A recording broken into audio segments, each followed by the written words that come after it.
और हमने अभी डिस्कस नहीं किया, मैंने कहा जगह छीड़ दीजिएगा, लीव स्पेस, लीव स्पेस,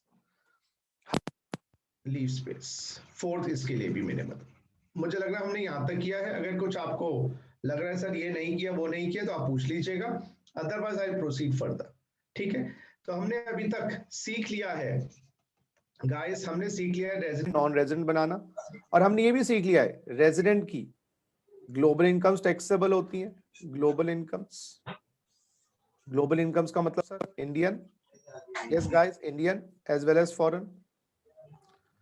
और जो नॉन रेजिडेंट है, नॉन रेजिडेंट है बाबा, उसकी ग्लोबल इनकम टैक्सेबल नहीं होती।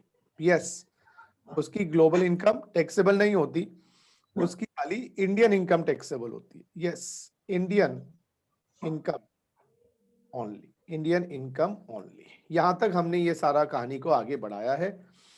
अगर आपको कोई प्रॉब्लम है तो आप क्वेरीज में मुझे पूछ सकते हैं। ठीक है, यहां तक हमने क्लियर किया। अब एक ऐसा करते हैं, क्वेश्चन करते हैं, एक क्वेश्चन करते हैं, और क्वेश्चन में जो आपको मुझे आंसर करना है, अगर आप चाहें तो, नहीं चाहें तो कोई टेंशन नहीं है। रामलाल साहब हैं, ठीक है, इनकी 2021 की आपको रेजिडेंशियल स्टेटस निकालना है, टोटल इनकम निकालनी है और टैक्स निकालना है। तीनों काम करने हैं 2021 प्रीवियस ईयर का। ठीक है जी। अच्छा, इनकी इंडियन इनकम है, इंडिया से जो कमाई है बाबा 5 लाख है, और जो फॉरेन इनकम है उनकी 4 लाख है। ठीक है, एक बात तो ये दी हुई है। दूसरा, लेफ्ट इंडिया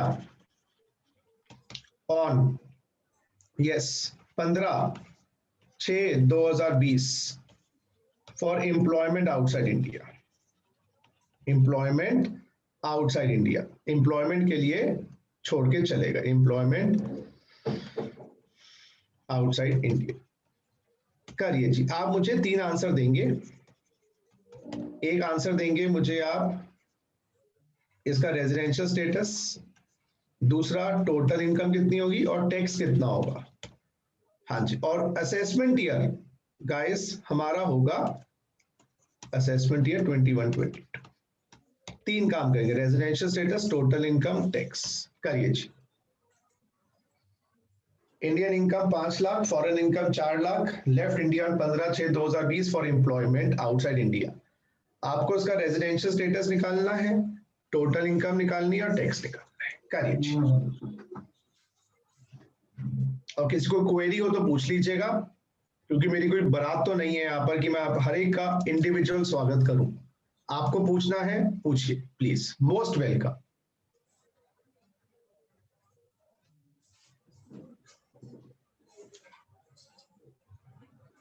करिए बच्चों। Indian income 5 lakh, foreign income 4 lakh, left India on 15/6/20 for employment outside India. हाँ जी, तीनों काम करने हैं, रेजिडेंशियल स्टेटस निकालना है, टोटल इनकम निकालनी है और टैक्स निकालना है।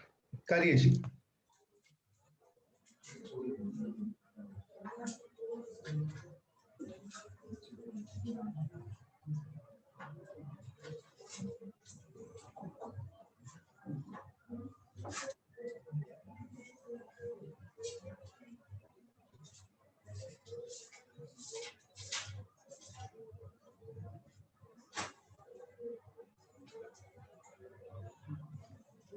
प्लीज करिएगा।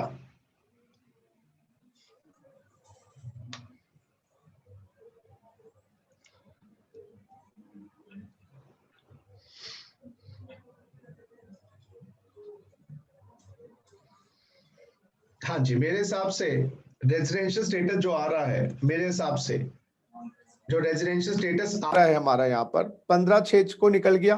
फर्स्ट बेसिक में पूरा नहीं हुआ, सेकंड बेसिक इसकी जो लगाई जाएगी वो लगेगी नहीं, क्योंकि 60 days will be substitute of 182 days, वो पूरी हुई नहीं। तो हमारे हिसाब से तो ये नॉन रेजिडेंट बन गया, नॉन रेजिडेंट। और इसकी टोटल इनकम जो आएगी, अगर आप बोलना चाहें तो मैं समझ सकता हूं, लेकिन बहुत बढ़िया, बहुत बढ़िया। बस क्योंकि मैंने आपको एक बात बताई है, कुछ नहीं चाहिए आप लोगों से, डिसिप्लिन चाहिए। अगर आप वो दे पाते हैं तो इट्स मोस्ट अप्रिशिएटेड। मुझे इसके अलावा कुछ नहीं चाहिए आप लोग। चांद साहब, अब मैं आपको एक खुशखबरी देता हूं। मेरा ही स्टूडेंट, कल उसका मेरे पास मैसेज आया क्योंकि कल सीएस का रिजल्ट आया था। She has scored all India CS rank number 4। Name है वीना एस रेड्डी। तो चॉइस आपकी है, either you can be a rank holder. She has scored 4th rank all India basis पे। इनफैक्ट कल ही उसने मुझे कॉन्ग्रेचुलेशंस का मैसेज भेजा, sir good evening sir, I am happy to share with you Venus Reddy, your student who has scored AIR 4 in CS professional exams. Thanks to you for sir wonderful classes. This really played a pivotal role in accomplishing this feat. So इसका मैं interview भी लूंगा और अभी मैं आप लोगों को भी वो आपको डिस्प्ले भी करूंगा कि किस प्रकार से उसने प्रिपरेशन करी, आप लोगों के लिए भी है। चलिए, बाकी चॉइस इज योर्स। आप अब कुछ बच्चा फेल भी हुए होंगे, तो टीचर तो वही था जो रैंक 4 भी दिलवा रहा है ऑल इंडिया बेसिस पे और फेल भी हो रहे हैं, तो इसमें टीचर तो वही है, बच्चे अलग अलग हैं। आपकी मर्जी है आप कितना ग्राफ्स पढ़ते हैं, कितना आप वो होते हैं। चलिए, सो गाइस इस केस में मेरे हिसाब से टोटल इनकम, बिल्कुल आपने सही कहा जी, 5 लाख होगी। 5 लाख होगी क्योंकि ये नॉन रेजिडेंट है। इंडियन इनकम टैक्स, टैक्स बताएंगे, टैक्स बताएंगे?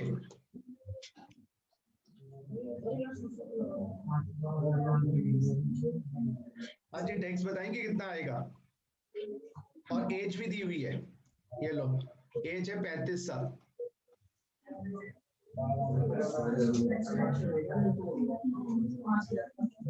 5 लाख पे टैक्स, नॉन रेजिडेंट है 35 साल।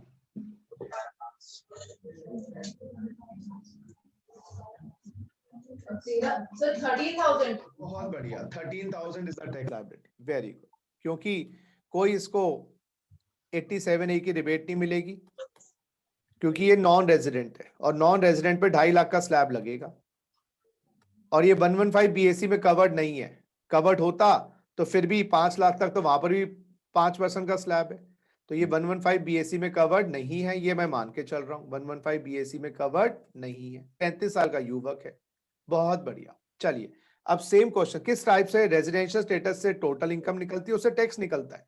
Question number 2, left India on 15 June 2020 for vacation. अब बताइए, वेकेशन के लिए गया है, 15 जून 2020 को छुट्टी मनाने के लिए गया है। अब he left India for vacation। अब बताइए जी, he left India for vacation। तीनों काम करो, चलो असेसमेंट ईयर 21-22 में, चलो आरएस निकालो। अब सारे अपने आप करना, टीआई निकालो, टैक्स निकालो, क्योंकि आरएस का ही टीआई से लिंक्ड है, आरएस का ही रेजिडेंट और टैक्स से लिंक है। करो जी, 5 मिनट का टाइम फिर दे रहा हूं। वेकेशन के लिए गया है, छुट्टी मनाने गया है, मेरे हिसाब से तो एक्सप्लेनेशन 1261 में कवर्ड नहीं होगा। 60 days will not be substituted for 182 days। हाँ जी, सौम्या क्या आंसर आया इसका रेजिडेंशियल स्टेटस में? जी करिए। 42,500। नहीं बेटा, पहले आरएस बताओ, रेजिडेंशियल स्टेटस। रेजिडेंट है। बहुत बढ़िया, बहुत ही बढ़िया। इनकम बताओ। 9 lakhs। बहुत बढ़िया, very good very good very good. दिल ऐसे खुश होता है टीचर का, बस 9 लाख से 12,500 और 4 लाख का 80, 92,500 प्लस 4% HEC कितना हो गया? 44,200। अरे बेटा, अरे बेटा क्या कर दिया, 2.5 लाख तक तो नील है, और 2.5 से 5 लाख 12,500 और 5 लाख से 10 लाख, ये तो 9 पे ही पहुंचा ना, तो 4 लाख का 20% 80,000 हुआ ना। 4 लाख का 20% तो 80,000 हुआ ना, तो 92,500 प्लस 4% हुआ ना डियर। Yes sir. तो आपने कुछ गलती करी थी, क्या गलती कर दी थी? सर वो 9 लाख को 6 लाख रीड कर लिया था, इसलिए गलत हो गया। अच्छा, तो ये हो गया, इसका 4 कर दिया तो 96,200, 96,200। बात समझ आ गई अब? तो कैसे रेजिडेंशियल स्टेटस का गाइस टोटल इनकम पे प्रभाव पड़ता है और कैसे टोटल इनकम का टैक्स पे प्रभाव पड़ता है। यही 3 काम करने हैं इनकम टैक्स में, और कुछ करना ही नहीं बेटा, और कुछ करना ही नहीं। रेजिडेंशियल स्टेटस निकालना है, उसके बाद हमें उनकी टोटल इनकम निकालनी है और फिर टैक्स निकालना है। और टोटल इनकम से टैक्स निकलता है और टोटल इनकम आरएस से निकलती है, रेजिडेंशियल स्टेटस से। तो रेजिडेंशियल स्टेटस से टोटल इनकम आएगी, टोटल इनकम से टैक्स आएगा। और 15 जून 2020 को वेकेशन के लिए छोड़ दिया इंडिया। तो यानी कि हमने 60,365 में फंस गया ये और रेजिडेंट बन गया। रेजिडेंट बन गया तो ग्लोबल इनकम टैक्सेबल हो गई। और ये रेजिडेंट क्यों बना? सेकंड बीसी के कारण ग्लोबल इनकम टैक्सेबल हो गई और टैक्स लग गया। ठीक है ना? चलो, अब मैं कहानी को आगे बढ़ा रहा हूं। एक बड़ा इंपॉर्टेंट कॉन्सेप्ट, एक न्यू कॉन्सेप्ट यस डेवलप करवा रहा हूं, न्यू कॉन्सेप्ट डेवलप करवा रहा हूं। Yes guys, new concept develop करवा रहा हूं। और उस न्यू कॉन्सेप्ट का जो नाम है, उस न्यू कॉन्सेप्ट का जो नाम है मैं बता रहा हूं आपको। न्यू कॉन्सेप्ट का जो नाम है वो है कॉन्सेप्ट ऑफ, लिखिए, concept of NOR, not ordinary resident. आज residential status primarily, majorly individual से संबंधित सारा खत्म हो जाएगा। खत्म, मुश्किल कुछ नहीं है। मैं सच बताऊं, there is nothing difficult in this world. हम अपनी सोच से, अपनी थिंकिंग से, अपनी बिलीफ सिस्टम से सारी चीजें खराब कर लेते हैं। सरल रास्ता है, सड़क साफ है, लेकिन फिर भी हम गाड़ी को छोटी पगडंडी पे उतार देते हैं जल्दबाजी के चक्कर में, शॉर्टकट के चक्कर में। लंबा रास्ता डिले हो सकता है, लेकिन छोटा रास्ता श्योर शॉट फेलियर का रास्ता है। तो वही हम क्या करते हैं, पढ़ाई की जगह पे पढ़ाई नहीं करते, खेलने के टाइम पे पढ़ाई याद आती है, पढ़ाई के टाइम खेलना याद आता है। And person who follows a disciplined approach in his life will always be successful. तो कॉन्सेप्ट ऑफ NOR मैं आपको बता रहा हूं, section 6 clause 6, section 6 clause 6, not ordinary resident, not ordinarily resident, not ordinarily resident. ये नया कॉन्सेप्ट है जो आज मैं शुरू करवा रहा हूं। न्यू कॉन्सेप्ट मींस आज की क्लास में नया, वैसे कोई नया नहीं है। So concept of NOR, not ordinarily resident. क्या कॉन्सेप्ट है? इसको बनाने के लिए मुझे थोड़ी सी भूमिका, थोड़ा सा बेस बनाना पड़ेगा। अच्छा, तो मैं एक केस ले रहा हूं। यस गाइस, एक केस ले रहा हूं, वैन शू कू। सर ये कौन है जी? वैन शू कू। वैन शू कू कोरियन सिटीजन है। यस, कोरियन सिटीजन है। और हुंडई कोरिया, हुंडई कोरिया में चीफ इंजीनियर है। हुंडई कोरिया में चीफ इंजीनियर है, Hyundai Korea. And you know Hyundai India में भी है। So every year, yes guys, every year he is sent to India for 100 days to give training to Indian employees. Yes guys, to Indian employees. Every year he sent to India for 100 days to give training, yes guys, to Indian employees. तो Indian employees को training के लिए उसको 100 days भेजा जाता है हर साल। और कब से आ रहा है वो? सिंस 16-17 ऐसा होता है। यस, बाहर के जितने भी नेशनल्स हैं सबकी इंडिया में फैक्ट्रीज, गोडाउन, सबके बड़े बड़े इंडिया में बिजनेसेस हैं। माइक्रोसॉफ्ट हो गया, LG हो गया, सैमसंग हो गया, आपका मैकडोनल्ड्स हो गया, सबके बाहर बड़े बड़े हेडक्वार्टर्स तो बाहर है, इंडिया में भी उनके ब्रांचेस हैं। मेट्रो प्रोजेक्ट हो गया, जापान के इंजीनियर आए थे, कोई पावर प्रोजेक्ट है, कोई न्यूक्लियर प्रोजेक्ट है, सब में बाहर के इंजीनियर्स। सो उनको फॉरेन नेशनल्स कहते हैं। जो फॉरेन नेशनल्स होते हैं, फॉरेन नेशनल्स जो बाहर से, इनको टेक्निकल पर्सन्स कह लीजिए, technical advice consultancy, technical advice consultancy के लिए इंडिया आते हैं। इनको एक्सपैट्रिएट्स, एक्सपैट्रिएट्स भी कहते हैं, एक्सपैट्स शॉर्ट में अगर बोले तो, एक्सपैट्स शॉर्ट में बोले तो, जो बाहर से इंडिया में आते हैं, एक्सपैट्स। ये क्यों आते हैं इंडिया में?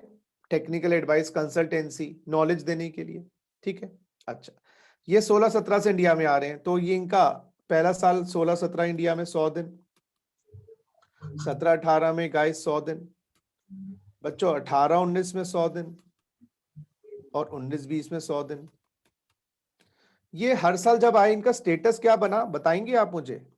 16-17 में जब आया वैंगशुगु, 16-17 में आया, तो 16-17 में ये रेजिडेंट था, नॉन रेजिडेंट था? फर्स्ट टाइम आया है, फर्स्ट टाइम ये 16-17 से आया। तो 16-17 में ये रेजिडेंट था, नॉन रेजिडेंट था? 16-17 में नॉन रेजिडेंट, 17-18 में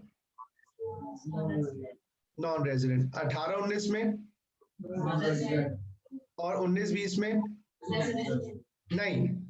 अगर आप देखो 19-20 में 182 नहीं है, और 60 दिन 365 दिन, लास्ट के 4 साल में 300 दिन ही हुए ना बाबा, तो नॉन रेजिडेंट। इसको ना इस साल आने से करंट लग रहा है, इस साल आने से करंट लग रहा है। यस, इस साल ये 20-21 में 100 दिन आएगा ना, इसको करंट लग रहा है। करंट क्यों लग रहा है?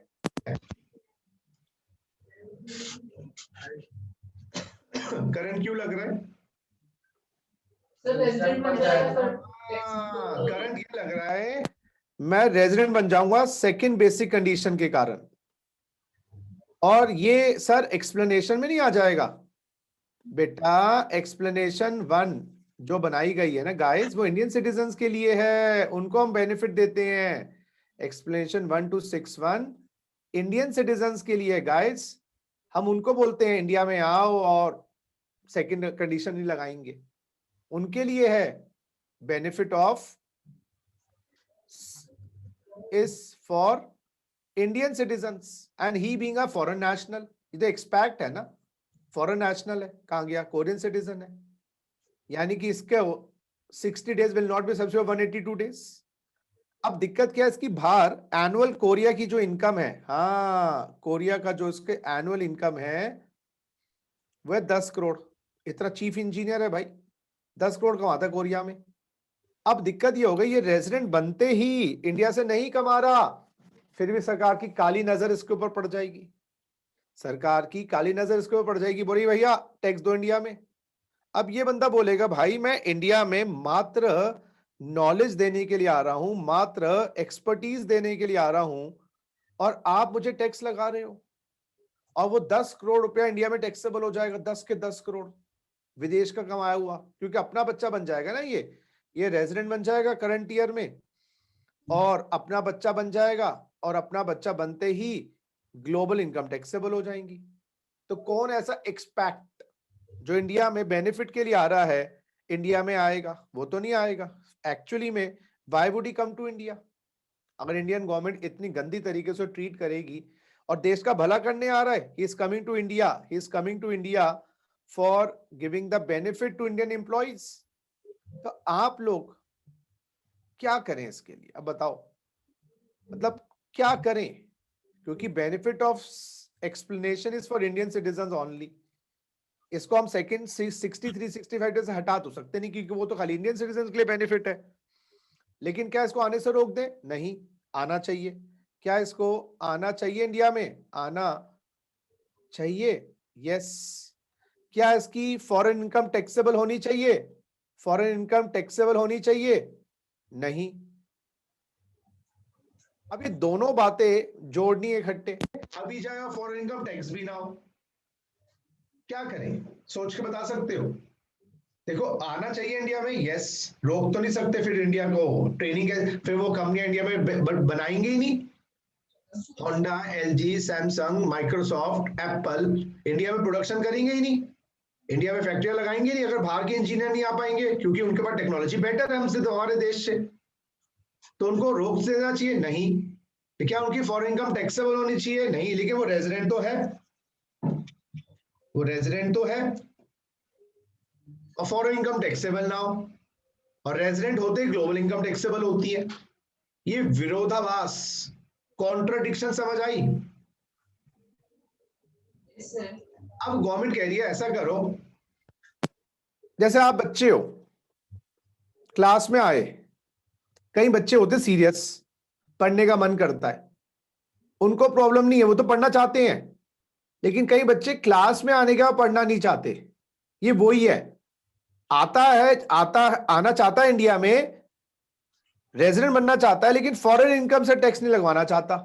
वही वाली बात हो गई, कई बच्चे जो क्लास में हैं पढ़ना चाहते हैं, उनको नहीं एडवाइस की जरूरत, वो तो ये बोलेंगे सर पढ़ाई करवाओ, हम एकदम चुप। देखो 3 टाइप के बच्चे होते हैं, एक बच्चे जो टीचर के बोले में ना खुद स्टॉप है, दूसरे टीचर के बोलने पे स्टॉप है, और तीसरा बोलने पे भी स्टॉप नहीं। सबसे ज्यादा नालायक टाइप के बच्चे ये होते हैं, बेस्ट बच्चे ये होते हैं, टीचर आने से पहले कीप क्वाइट, शांति से बैठ गए, दूसरा शोर मचा रहा है उसको थप्पड़ मार रहे हैं, बकवास मत कर, बाहर निकल जाए यहां से, मुझे पढ़ना है, मेरी पढ़ाई खराब हो रही है। दूसरा, ये गुड स्टूडेंट्स होते हैं कि भाई टीचर कह रहा है चुप हो जाओ, चुप सर सॉरी अवर मिस्टेक। तीसरा, निहायती नालायक टाइप के बच्चे वो ये होते हैं, कहने पे भी नहीं मानते। तो अब सुनो, कई बच्चे क्लास में आए, उनको तो पढ़ना है, ये उनकी बात नहीं है, ये उस बंदे की बात है जो रेजिडेंट बनना चाहता है, इंडिया में आना चाहता है और फॉरेन इनकम में टैक्स लगाना नहीं चाहता, क्लास में आना चाहता है, पढ़ना नहीं चाहता, क्लास में आना चाहता है, पढ़ना नहीं चाहता। अब क्या करें? हम तो रेजिडेंट है, हमारी ग्लोबल इनकम टैक्सेबल होगी, हम नहीं ऑब्जेक्ट कर सकते, हम तो रेजिडेंट इसलिए है कि पैदाइशी रेजिडेंट है हम तो यार, यानी कि रहते इंडिया में है। ये वो लोग हैं जो इंडिया में आते हैं, 60-365 में फंसते हैं, और इनको रेजिडेंट बनने से ना दर्द है, they don't want to become resident, they don't want to become resident, they don't want to become resident, और if they want to be resident, they don't want their foreign income be taxable in India. तो government ने इसका solution निकाला। अगर आपको problem समझ आई होगी तो सॉल्यूशन समझ आएगा। गवर्नमेंट ने कहा ऐसा करते हैं, हमने इंडिविजुअल को, यस गाइस, इंडिविजुअल को 2 हिस्सों में डिवाइड किया था, या तो रेजिडेंट या नॉन रेजिडेंट। अब ऐसा करते हैं, रेजिडेंट के 2 टुकड़े कर देते हैं, हाँ, ROR, RNOR, NOR। सर क्या मतलब? गवर्नमेंट ने कहा इस वाले रेजिडेंट की foreign incomes not taxable, foreign incomes not taxable. सुन लो, सुनो सुनो, लिखना बाद में। इस वाले रेजिडेंट की फॉरेन इनकम टैक्सेबल। क्लास में तो बच्चे आ गए, कुछ बच्चे कह रहे नहीं पढ़ना, तो हमने एक कैटेगरी बना दी RNOR की, क्लास में एक पार्टीशन कर दिया। वो क्लास में आ भी गए, उनको क्लास में आने से परहेज नहीं है, पढ़ने से परहेज है, इसको रेजिडेंट बनने से परहेज नहीं है, इसकी फॉरेन इनकम टैक्सेबल हो रही है, उसको उससे परहेज है। तो गवर्नमेंट ने रेजिडेंट के 2 हिस्से कर दिए, ROR, RNOR। अब गवर्नमेंट ने कहा भाई गुप्ता जी, मैंने कहा हाँ जी, आप तो ROR बनोगे, और ये वैंशुकू है, इसको RNOR बनाएंगे। लेकिन सर पता कैसे चलेगा? क्लास में आया है इसकी पढ़ाई होगी, और क्लास में आया इसकी पढ़ाई नहीं होगी। रेजिडेंट की ग्लोबल इनकम टैक्सेबल होती है, ये एक्सेप्शन टू रेजिडेंट बना दिया। ये एक्सेप्शन टू रेजिडेंट, कि रेजिडेंट होने के बाद भी इसकी फॉरेन इनकम टैक्सेबल नहीं होगी। सर ये कुछ कंडीशन है क्या? हाँ जी, RNOR के लिए fulfil any of additional condition, yes guys, any of additional condition under 6(6). हाँ, एक सेक्शन बना दिया 6 हेडिंग डालो RNOR 6 लिख ही दिया, या तो मैंने लिखवा ही दिया। एक सेकंड बेटा रुक जा, भागे जा रहा है। ये 6 है।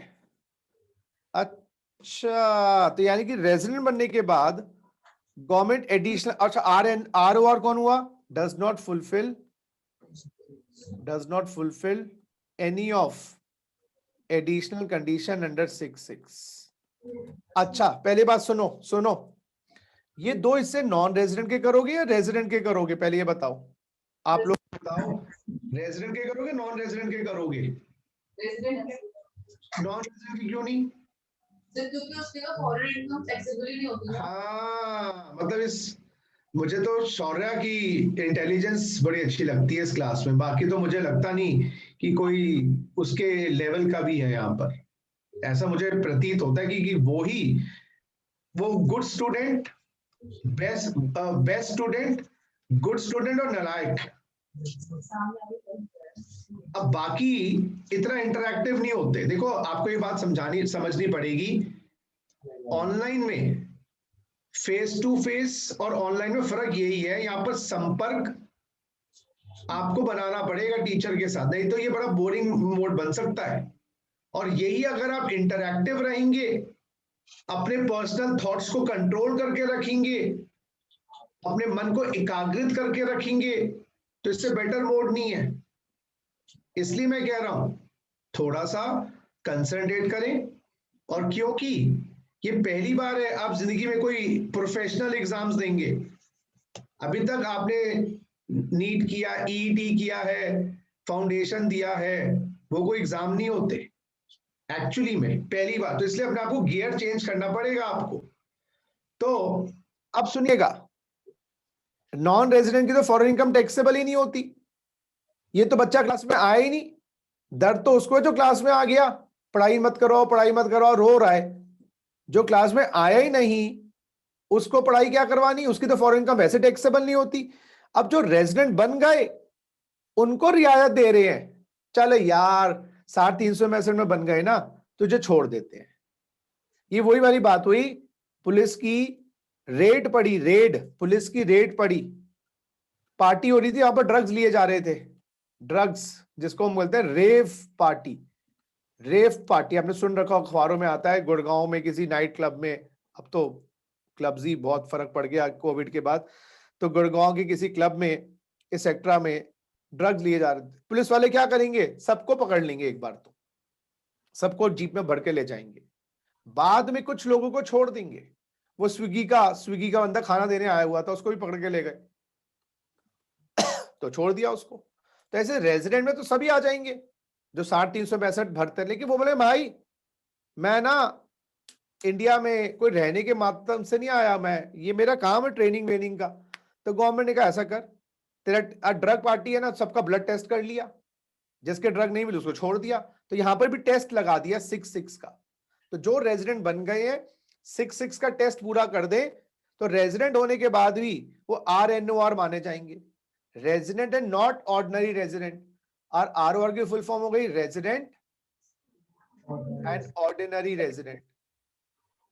ऑर्डिनरली रेजिडेंट, ऑर्डिनरी कह लो, ऑर्डिनरली कह लो, एक ही बात है, वो तो वर्ब है, वर्ड है ऑर्डिनरी या ऑर्डिनरली। सो रेजिडेंट, ऑर्डिनरली रेजिडेंट। अब सुनो, ये कौन है जिसने फुलफिल कंडीशंस नहीं करी? तो जिसने ब्लड टेस्ट सैंपल करवाया, उसके ड्रग्स अल्कोहल नहीं मिली, छोड़ दिया। पुलिस वाले दिल्ली में स्पेसिफिकली रात को, अब तो सिक्योरिटी कम, चेकिंग कम हो गई, पहले सीपी साइड या आपके क्या कहते हैं, बहुत एरिया जहां पर क्लब्स लाउंजेस होते हैं, नाकाबंदी करके रखते थे, रोकते तो सबकी गाड़ियां हैं, सबको चेक करते हैं, वो ब्रेथ एनालाइजर टेस्ट, फूंक मारने वाला, उसमें पता लगा तो बस आपको पकड़ लेंगे, तो छोड़ देंगे। तो वही रेजिडेंट तो सारे ही हैं जो कंडीशन पूरी करें, लेकिन क्या सारे ओरिजिनल है या कुछ को छोड़ देंगे? तो वो 6 ही कंडीशंस है, पूरी कर दो।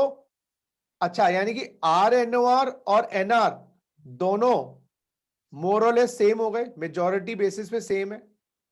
मेजॉरिटी बेसिस पे ये सेम है, क्योंकि दोनों की फॉरेन इनकम टैक्सेबल नहीं होती। एक बच्चा जो क्लास में आया नहीं, पढ़ाई तो उसकी भी नहीं हुई, और जो क्लास में आया और सर ने उसको बाहर निकाल दिया, उसकी भी पढ़ाई नहीं हुई। तो बेसिकली एनआर और आरएनओआर की फॉरेन इनकम टैक्सेबल नहीं होती। अब ये बता दूं, ये 6 की एडिशनल कंडीशंस क्या है? पकड़े तो सब गए, अच्छा जो पकड़ा ही नहीं गया उसको जेल क्यों जाना पड़ेगा? जो पकड़ा गया और टेस्ट में नेगेटिव आया वो आरएनओआर हो गया, उसको भी छोड़ देंगे। लेकिन टेस्ट पॉजिटिव आ गया, भाई पकड़ो, जेल में डालो इसको। तो ये 6 की कंडीशन क्या है बता दूं, आइए। Conditions for checking RNOR. हाँ जी, कंडीशंस फॉर चेकिंग आरएनओआर, क्या आप आरएनओआर है या नहीं? हाँ जी, इसमें 4 कंडीशन है बाबा, 4 कंडीशन है, चारों में से और है, और इसको बोलूंगा फर्स्ट एसी, सुन लो, second AC, third AC, fourth AC. तो जैसे हम बंदे को पकड़ते हैं, अल्कोहल टेस्ट दे सकते हैं, उसकी ब्रेथ का टेस्ट ले सकते हैं, किसी न किसी टेस्ट में नेगेटिव आया छोड़ देंगे। तो ऐसे ही हम वैंगशुकु को बोलेंगे बेटा या तो फर्स्ट एसी पूरी कर दे तो आरएनओआर, या सेकंड एसी पूरी कर दे तो आरएनओआर, या थर्ड एसी पूरी कर दे तो आरएनओआर, या फोर्थ एसी पूरी कर दे तो आरएनओआर। फर्स्ट एसी क्या है? आइए जी, फर्स्ट एसी में लिखा है stay in India less than 730 days during 7 prior previous year। Stay in India 730 दिन से कम 7 सालों में। हाँ, अभी बताता हूं, दूसरी कंडीशन लिखवाऊंगा, समझाऊंगा नहीं। नॉन रेजिडेंट लिखते रहना, non resident in minimum 9 out of 10 prior previous year. Non resident in minimum 9 out of 10। ये थर्ड और फोर्थ ये अमेंडमेंट्स है, जगह छोड़ देंगे, ये भी नहीं भरेंगे। ये अमेंडमेंट्स आई है, अमेंडमेंट आई है ये फाइनेंस एक्ट 2020, और यहां पर भी अमेंडमेंट आई है, नहीं आई है ये अमेंडमेंट फाइनेंस एक्ट 2020, ये भी लिखना नहीं है। अब हम वैंगशुकु को बोलेंगे वैंगशुकु तो फर्स्ट एसी पूरी कर दे, तुझे आरएनओआर बना देंगे और छोड़ देंगे। पकड़ा था पहले, अब छोड़ देंगे। अच्छा जी, चेक करो हमारे वैंगशुकु का 730 दिन से स्टे कम है 7 prior previous year, 7 prior previous year. Check करते हैं कब मरना शुरू किया था उसने, इंडिया में आना 7 प्रायर। ये प्रायर का मतलब इस साल से पहले, इस साल से पहले 1 2 3 4 5 6 7, 3 साल में तो है ही नहीं। तो इसका 7 सालों का स्टे कितना हो गया? लास्ट के 7 सालों का स्टे कितना हो गया? 800। क्या ये 730 दिन से कम है? तो ये बन गया, हाँ, आर की जगह आरएनओआर, और आरएनओआर बनने के कारण फॉरेन इनकम टैक्सेबल नहीं हुई। तो आंसर लिखो, इसी के नीचे एक लाइन लिख लेना, सिंस, लिखो लिखो, since वैंगशुकु fulfills, since Wangshuku fulfills, लिखो भाई, since Wangshuku fulfills second, since Wangshuku fulfills second, first, in fact first additional condition, first additional condition fulfills first additional condition under section, yes guys, first additional condition under section 6(6) fulfills first additional condition at 6(6), he becomes RNOR. He becomes RNOR. Since he fulfills first additional condition at 6(6), he becomes RNOR. And therefore, foreign income is not taxable. Therefore, foreign incomes not taxable. बात समझ आई या नहीं? Please question तो करवा दूंगा, concept कुछ पकड़ पाए नहीं पाए। हाँ जी, चलो आइए जरा क्वेश्चंस करते हैं थोड़ा सा। अब ये क्या है, ये फर्स्ट केसी कैसे लगानी है, ये क्या लगानी है, ये करें। 3 और 4 भी भूल जाओ। चलो जी, अब मैं आपको दोबारा से क्लियर करूंगा ये कॉन्सेप्ट। आइए जी, सबसे पहले क्वेश्चन लिखिए। Ricky Ponting, yes guys, Ricky Ponting an Australian cricketer, Australian cricketer या ऑस्ट्रेलियन सिटीजन, अब तो क्रिकेट नहीं खेलते, Australian citizen comes to India for the first time, comes to India for the first time. Yes guys, he comes to India for the first time. और कब आए first time? On, या ऐसा करो, चेंज करते हैं, Australian cricketer comes to India for 100 days each previous year since 2000-2001. Compute residential status for assessment year 21-22. Question पढ़ो जरा एक बार। रिकी पॉन्टिंग साहब ऑस्ट्रेलिया के सिटीजन है, हर साल इंडिया 100 दिन के लिए आते हैं, 2000-2001 से आ रहे हैं। इनका आपको गाइस रेजिडेंशियल स्टेटस कंप्यूट करना है। तो रिकी पॉन्टिंग साहब हर साल इंडिया आते हैं 100 दिन के लिए, 2000-2001 से 20 साल से आ रहे हैं। इनका रेजिडेंशियल स्टेटस कंप्यूट करना है। आइए जरा मेरे साथ ही करना। कभी जिंदगी में मार नहीं खाओगे रेजिडेंशियल स्टेटस में अगर आप सिस्टमैटिकली काम करें। सबसे पहला काम क्या करना, सुनो, आप 20-21 का स्टे बताना। बताओ 20-21 का स्टे बताओ कितना है? 100 days 100 डेज। उसके बाद 7 साल से कंप्यूट, भूल जाओ पुराने सालों में क्या हुआ। सबसे पहला काम लगाना फर्स्ट बीसी। फर्स्ट बीसी कहती है 20-21 में 182 दिन। हुई नहीं, पूरी हुई नहीं नहीं हुई जी। अब सेकंड बीसी लगानी है। सेकंड बीसी कहता है बाबा 60 दिन करंट ईयर के और 365 दिन। क्या ये एक्सप्लेनेशन में तो नहीं आया? एक बार चेक कर लो।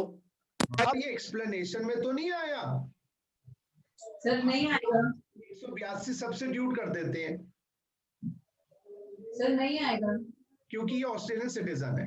इंडियन नहीं है। बहुत बढ़िया, हम इसको बेनिफिट नहीं देते। तो बेटा फिर हमें 4 साल का स्टे निकालना पड़ेगा। हमें फिर 4 साल का स्टे निकालना पड़ेगा, जरा पीछे जाना पड़ेगा। 4 साल के लिए हमें 19-20, 18-19, 100 दिन लिखने पड़ेंगे इसके। देखो देखो कैसे चार्ट बन रहा है।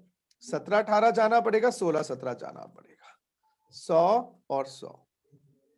यहां तो ये देखते ही नहीं ना 4 साल पहली बेसिक में। तो अब यहां पर 60 दिन तो हो गए बंदे के, और ये 4 साल में मेरे हिसाब से इसका स्टे 400 दिन बन गया, जो ग्रेटर देन 365 डेज है। तो हमारे चचा सेकंड बेसिक की जाल में फंस गए और पुलिस वाले दबोच के ले गए इनको। यस और नो? रेजिडेंट तो बन गया। पहले ये बताइए, समझ आई नहीं आई बात? यहां पर मैं बोल रहा था इंडियन सिटीजन विजिटिंग इंडिया 100 दिन, इंडियन सिटीजन विजिटिंग इंडिया 100 दिन। तो सर नहीं तो होगा। ये एक्सप्लेनेशन में आ जाता, और एक्सप्लेनेशन में आने के कारण 60 दिन 182 बन जाते, और 182 है ही नहीं, तो हमारा चच्चा नॉन रेजिडेंट बन जाता। अब ये रेजिडेंट बन गया, पुलिस वाले पकड़ के ले गए। इसका टेस्ट होगा, ब्लड टेस्ट होगा। तो पहला टेस्ट फर्स्ट एसी का टेस्ट। फर्स्ट एसी का टेस्ट 7 साल कौन से? 20-21 वाले ना, प्रायर प्रीवियस ईयर, तो 20-21 नहीं देखेंगे, याद रखना, यहां पर लिख देते हैं क्रॉस की जगह less than 182 days, less than 182 days, यहां नहीं देख रहे। हम हिस्ट्री चेक करेंगे। देखो हिस्ट्री 15, 16, 14, 15, 13, 14, 100, 100, 100। देखो भैया ये नहीं देखेंगे इधर, ना पापा ना, बिल्कुल नहीं देखेंगे इधर। इधर ये भी 3 साल नहीं देखेंगे, ये 7 साल ये देखे जाएंगे बच्चों पार्टी, ये 7 साल ये देखे जाएंगे। अब 7 साल में हमारे चच्चा का से 700 दिन, और 700 दिन इज लेस देन 730 डेज, और ब्लड टेस्ट में एल्कोहल आई नहीं, ब्लड टेस्ट में एल्कोहल आई नहीं, तो क्या एक और टेस्ट लेंगे या छोड़ देंगे इसको? सर छोड़ देंगे। मार दिया जाए या छोड़ दिया जाए, गवर्नमेंट के छोड़ दे भाई, फर्स्ट एसी में आ गया, सेकंड एसी लगाने की जरूरत ही नहीं है, चच्चा बन गया RNOR, चच्चा बन गया RNOR। इससे क्या फायदा होगा सुनो, अब सुनो, लिखा है इंडियन इनकम 5 लाख, सुनो फॉरेन इनकम 4 लाख, और चच्चा हमारे 65 साल के हैं, रिकी पॉन्टिंग साहब, 65 साल के पॉन्टिंग साहब हैं, और 5 लाख रुपए इंडियन इनकम है, 4 लाख फॉरेन इनकम है। चच्चा को तुमने RNOR तो बना दिया, क्यों? क्लास में आए, तुम्हारी तरह नलायक है, पढ़ने का मन नहीं करता, मैंने कोने में बिठा दिया, मैंने कहा जा फॉरेन इनकम टैक्सेबल नहीं। चच्चा की टोटल इनकम निकाल दो, असेसमेंट ईयर 21-22 में टोटल इनकम चच्चा की बताओ। टोटल इनकम बताओ।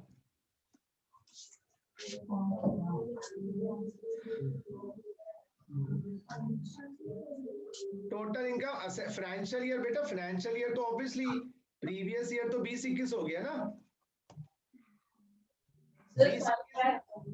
टोटल इनकम क्या होगी? 5 लाख। बहुत बढ़िया, चचा को यही तो फायदा दे रहे हैं, चचा को यही तो फायदा दे रहे हैं। और क्या फायदा दे रहे हैं भाई? तेरी फॉरेन इनकम टैक्सेबल नहीं होगी RNOR के बावजूद, ये रेजिडेंट तो बना लेकिन फॉरेन इनकम टैक्सेबल नहीं।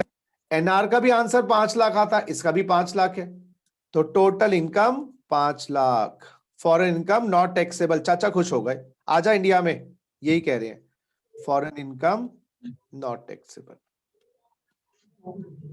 अब क्वेश्चन ये होता है टैक्स निकालो। सर 13। 5 लाख की टोटल इनकम पे चचा का टैक्स निकालो, टैक्स निकालो जी। 30,000। 13,000। आप पहले ये बताओ एग्जेम्पशन कौन सी लगा रहे हो? सर इंडिविजुअल वाली नॉर्मल। नहीं नॉर्मल तो 2.5, 3, 5, क्योंकि उम्र तो इसकी 65 साल है ना, लेकिन बट सर ये इंडियन सिटीजन नहीं है ना। तो इंडियन सिटीजन तो कभी भी देखते ही नहीं 3 लाख की लिमिट में। बट सर रेजिडेंट होना चाहिए ना इंडियन। हाँ रेजिडेंट होना चाहिए। अब आ जाओ सारे बच्चों, जहां पर हमने एग्जेम्पशन लिमिट्स करवाई थी, आ जाओ बच्चों, वहां पर लिखवाया था very senior citizen, senior citizen, other individual, इस इनको 5 लाख, इनको 3 लाख, इनको 2.5 लाख। लता दीदी बोला था मैंने BSc में, और क्या एज लिखवाई थी? 80 साल प्लस रेजिडेंट। और यहां पर अमिताभ जी को बोला था मिनिमम 60 साल 80 से कम प्लस रेजिडेंट। हाँ या ना? रेजिडेंट का क्या मतलब है? सर पहले रेजिडेंट बनना चाहिए। ROR या RNOR? दोनों। हाँ ये R वो है जो ROR हो या RNOR हो, दोनों को देंगे हायर लिमिट्स।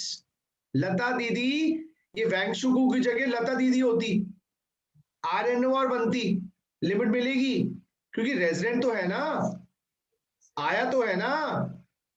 ये अप्रिशिएट कर रहा हूं मैं उसको, क्लास में आया तो है। उस बच्चे को तो जो क्लास में आया नहीं वो तो एकदम बदतमीज है, कम से कम जहमत उठाई क्लास में आने की और हिम्मत करके बोला कि सर पढ़ाई नहीं करवाना। मैंने कहा चल तेरी फॉरेन इनकम नहीं लेंगे, लेकिन क्लास में आया तो सही। तो हम इसको जहां पर भी आप सुन लो, बड़ा इंपॉर्टेंट बात, 87A में भी वर्ड रेजिडेंट आया था, दोनों ROR RNOR।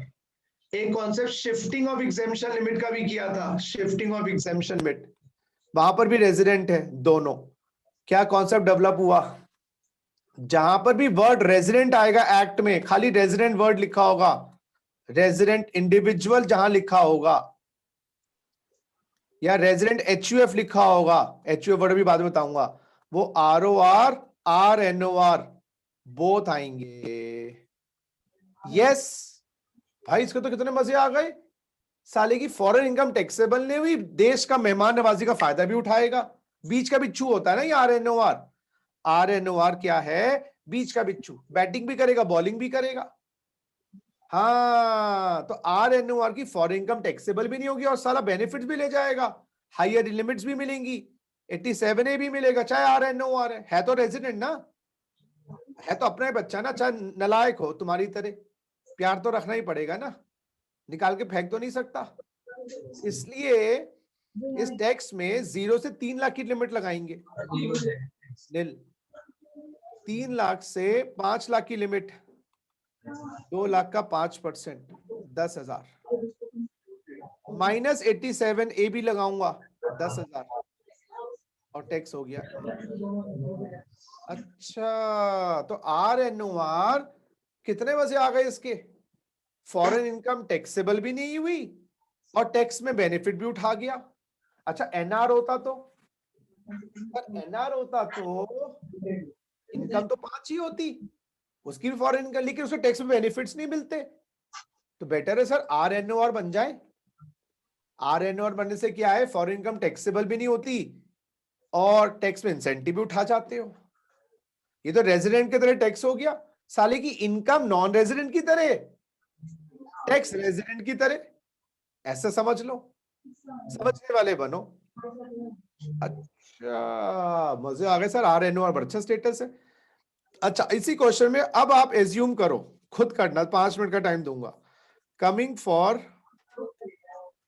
110 days each previous year, अब आप खुद करना।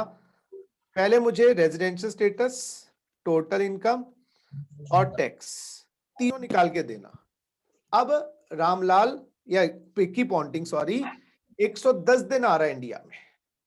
आप पहले क्या करना है, टेबल बनाना है, ऐसा पूरा, ये पूरा टेबल बनेगा। हाँ, फिर आप इनकम निकालेंगे, फिर टैक्स निकाल। 5 मिनट का टाइम दे रहा हूं, करो जी।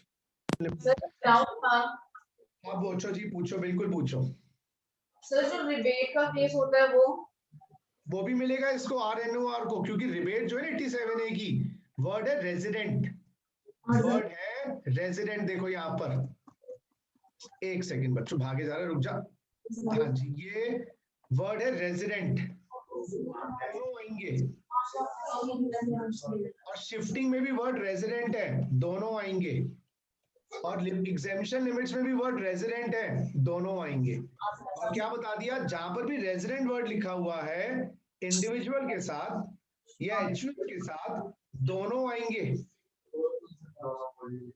लेकिन फॉरेन इनकम टैक्सेबल नहीं होगी रेजिडेंट की तरह। तो साला कुछ रेजिडेंट की तरह है, कुछ नॉन रेजिडेंट की तरह है। नॉन रेजिडेंट से क्या उठाया, फॉरेन इनकम टैक्सेबल नहीं होगी, रेजिडेंट से टैक्स बेनिफिट्स उठा लिए। कुछ बैटिंग करेगा, कुछ बॉलिंग करेगा, कुछ आपकी आदतें माता की तरह हैं, आपकी मम्मी की तरह, कुछ आपकी आदतें पिताजी की तरह, आप बीच के बिच्छू ही तो हो। सर, हाँ जी बोलिए। सर लास्ट वाले केस में इसका टैक्स पेबल आ रहा है। अरे आंसर लास्ट वाले में रेजिडेंशियल स्टेटस तो बताओ। सर 14,000 आ रहा है तो उसको रिबेट लेस कर देंगे उसमें से।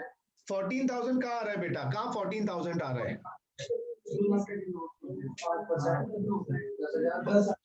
3 लाख से 2 लाख का 5%, 10,000 ही बना। टोटल इनकम बच्चों 5 लाख बनी इसकी, तो 0 से 3 लाख नील, 3 लाख से 5 लाख 10,000 ही तो बना, 14,000 कहां से आया? एक सेकेंड प्लीज, सारे एक एक करके पूछो। सौम्या 14,000 कौन सा? 14,000 कौन सा? 14,000 10,400 का टैक्सेबल आ रहा है, तो फिर 12,500 की रिबेट कैसे देंगे? नहीं, एक सेकेंड, 10,000 रुपए समझ आया? हाँ या ना बोल जल्दी। सर 10,400 आ रहा है ना इसका टैक्सेबल। 400 बेटा रिबेट पहले लेते हैं सर एजुकेशन सेस से, तो फिर 10,000 में सर 12,500 कैसे मैनेज करेंगे? तो 10 में 10 घटा ले। हमें 12,500 का दिया है, से क्लास लेगी 12,500 कम कर दूंगा, तो मेरी फीस ही 10,000 है। Yes sir. कितने का कूपन लगाएगी? तो 10,000 तो फिर तो इसका नील आएगा टैक्सेबल।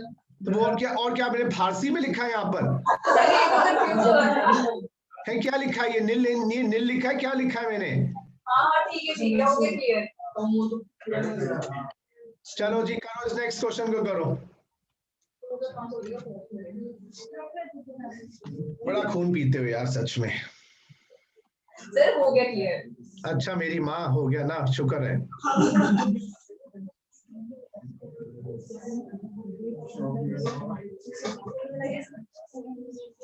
करो जी, 5 मिनट का टाइम दे रहा हूं पूरा।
हाँ जी, हुआ क्या? अब जल्दी बताइए, अभी टाइम चाहिए या हो गया?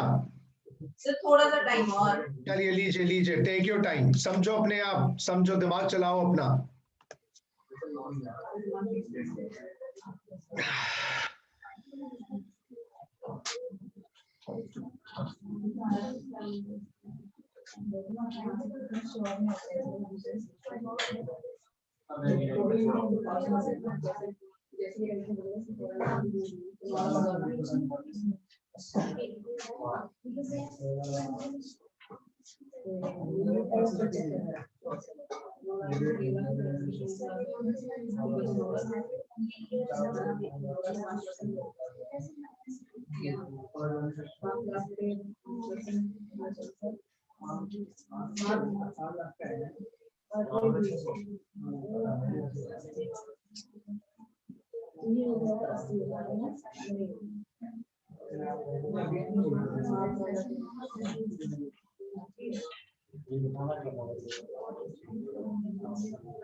सर जी बताओ, हो गया, रेजिडेंशियल स्टेटस क्या आया है? रेजिडेंट है, ऑर्डिनरी रेजिडेंट है। चलो जी, आंसर इज सही। आइए जरा, यस सर। आइए जरा, रेजिडेंशियल स्टेटस वैसे तो आपने ROR निकाला है, बिल्कुल सही है। उन बच्चों को जो समझ नहीं पाए, बड़ा सिंपल सा काम है। हमने क्या किया देखिए जी, वैसे ROR है, ग्लोबल इनकम टैक्सेबल होंगी, और ग्लोबल इनकम टैक्सेबल हो जाएगी, 9 लाख की इनकम आएगी जी, ग्लोबल इनकम टैक्सेबल होंगी।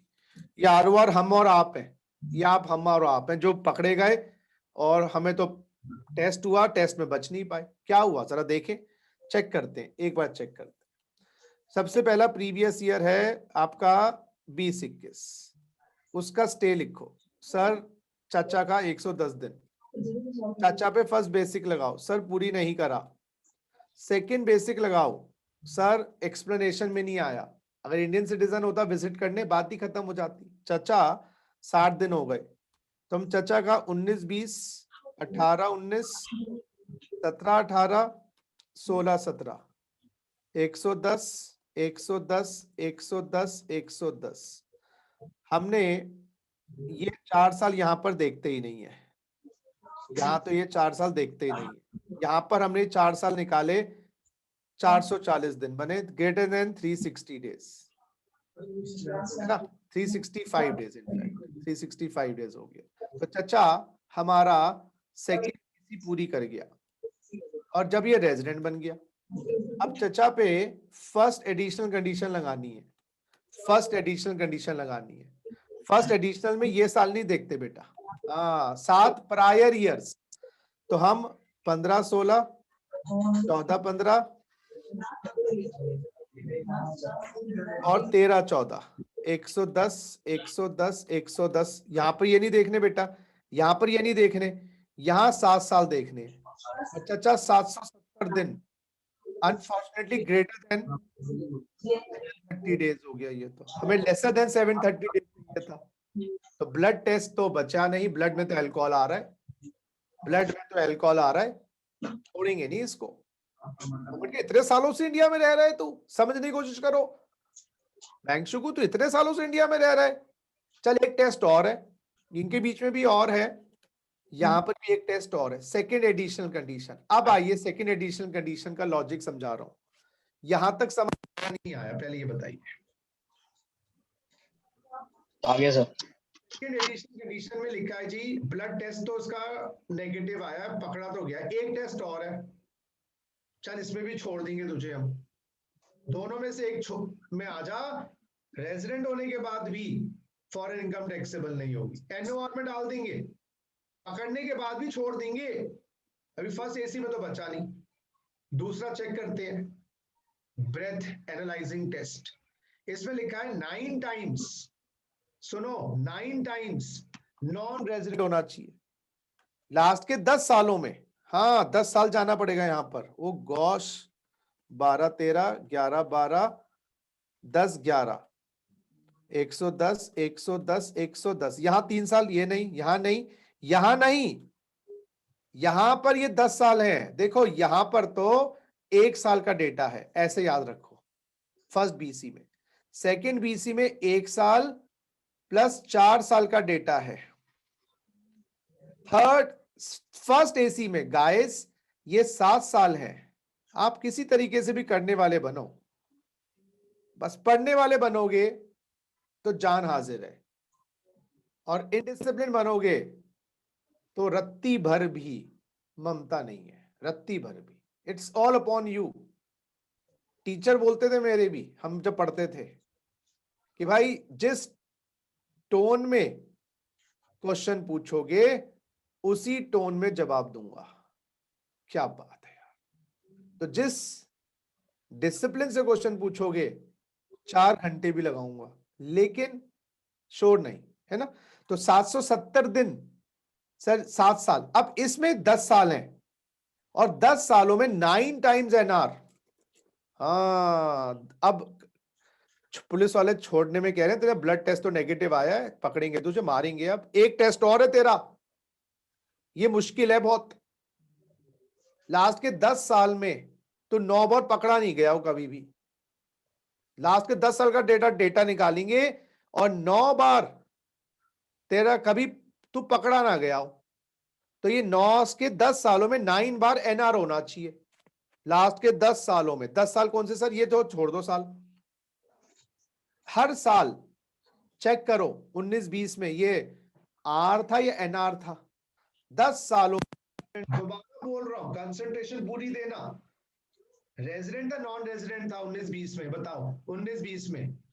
नॉन रेजिडेंट 19-20 एनआर था सर। क्योंकि 110 दिन था, और आज के 4 सालों में 365 दिन था। 19-20 की बात करें खाली तो। एसी अच्छा 18-19 में क्या था, ये आर था एनआर था 18-19 में? एनआर आर नलायको 110 दिन था, और 4 सालों में 365 था। हर साल को इंडिपेंडेंटली देखो, हर साल बेसिक कंडीशन लगाओ। सुनो, बड़ा लॉ टिपिकल है यहां पर, दिमाग की दही हो जाएगी, बता रहा हूं, सुन लो। सेकंड एसी कहता है, लिख लो हिंदी में।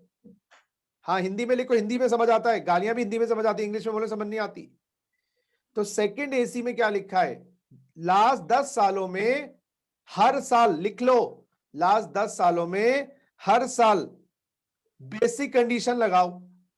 लास्ट के 10 सालों में हर साल बेसिक कंडीशन लगाओ। लास्ट के 10 सालों में हर साल बेसिक कंडीशन लगाओ। लास्ट के 10 सालों में हर साल बेसिक कंडीशन लगाओ, ये कह रहा है। अब समझ आई। बताओ 17-18 में क्या था? रेजिडेंट बेटा सुनो, 10 सालों में 9 एनआर चाहिए। जब तुम्हारा 2 आर आ गया 10 सालों में, अब तो 3 आर आ गए, 2 आ गए आर, तो आगे चेक करने की जरूरत ही नहीं है, क्योंकि 10 सालों में कह रहे 9 बार पकड़ा ना गया हो, और ये साला 10 साल में 2 बार पकड़ चुकी है इसको पुलिस पिछली बार। तो ये टेस्ट भी पास नहीं कर पाया। ये टेस्ट में था 10 सालों में 9 एनआर। बाबा इसके 2 आर आ गए, तो 9 एनआर तो हो ही नहीं सकते, तो आगे चेक करने की जरूरत क्या है? समझो, ये मुश्किल कॉन्सेप्ट है, मैं मना नहीं कर रहा, पहले बता दूं। 10 सालों में 9 बार रेजिडेंट नहीं बना, ऐसे कर लो, हिंदी में लिख लो, गला बैठ गया। 10 सालों में 9 बार रेजिडेंट नहीं बना, ये होना चाहिए, लिख लो। लास्ट के 10 सालों में 9 बार रेजिडेंट नहीं होना चाहिए, 9 बार रेजिडेंट नहीं होना चाहिए, या ये बोल दूं, समझ लो, 9 टाइम्स नॉन रेजिडेंट होना चाहिए। तो जब 2 आर आ गए, तो बेटा ये 9 टाइम एनआर तो हो नहीं सकता। तो सेकंड एसी भी पूरी हुई नहीं हुई? जल्दी बोलो, पूरी हुई नहीं हुई? नहीं हुई। तो ना ब्लड टेस्ट इसका पॉजिटिव आया, ना इसका 9 टाइम्स वाला, तो इसको पकड़ के रगड़ेंगे या इसको छोड़ देंगे? ले जाएंगे, इसको ले जाएंगे साथ में। तो इसलिए क्या बना दिया, आरओआर। आप आरओआर में ना अपने आप को डाल के देखो, हमारा ना 730 दिन से स्टे कम है 7 सालों में, और ना हम लोग 10 सालों में 9 एनआर है। देखो, चेक करो, हमारे ऊपर बनता ही ना, हमारा 730 दिन से कम है, 7 सालों में 2 साल पूरे नहीं हुए, तो ये तो कभी कभार आता है। और 9 टाइम्स एनआर है, छोड़ दो इसको इस साल। लेकिन ये बच्चा नहीं, आरओआर 9 लाख, और 9 लाख पे टैक्स कितना निकाला था, अभी निकाला था हमने, कुछ आया था ना, 92,500 प्लस 4%, कितना आया था? 200 दोबारा बोलो बेटा। 96,200। बहुत बढ़िया। देखो अभी 100 बार पूछ लो मुझसे, लोहा गर्म है चोट मार दूंगा, ask 100 times, don't waste a single second in any other thing, ask 100 times। तो बेसिकली क्या है, रेजिडेंट बनने के बाद आपको छोड़ने की कवायद भी होती है, लेकिन फर्स्ट एसी में नहीं छुट पाए, सेकंड एसी में नहीं छुट पाए, तो बेटा पकड़े जाओगे, पकड़े तो गए हो, बस रगड़ देंगे। अब सेम क्वेश्चन खुद करना। हाँ जी, जरा खुद क्वेश्चन करना जरा।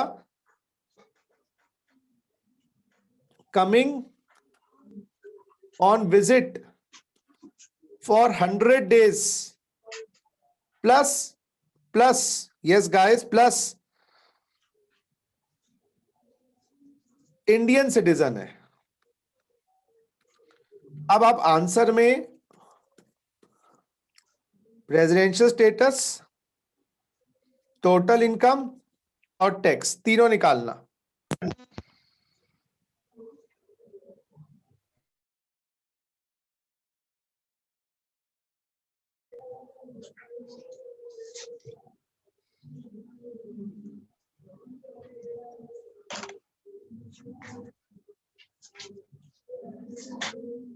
करो जी।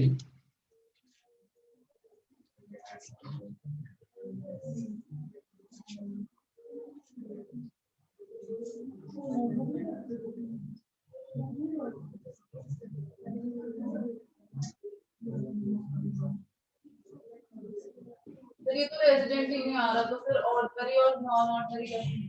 अब क्योंकि फर्स्ट बीसी पूरी नहीं हुई, अब कैसे करें? देखो यहां पर भी आराम आराम से, पहले तो चार्ट का सहारा चाहिए। बचपन में माँ बाप का सहारा चाहिए, उंगली पकड़ के चलते थे।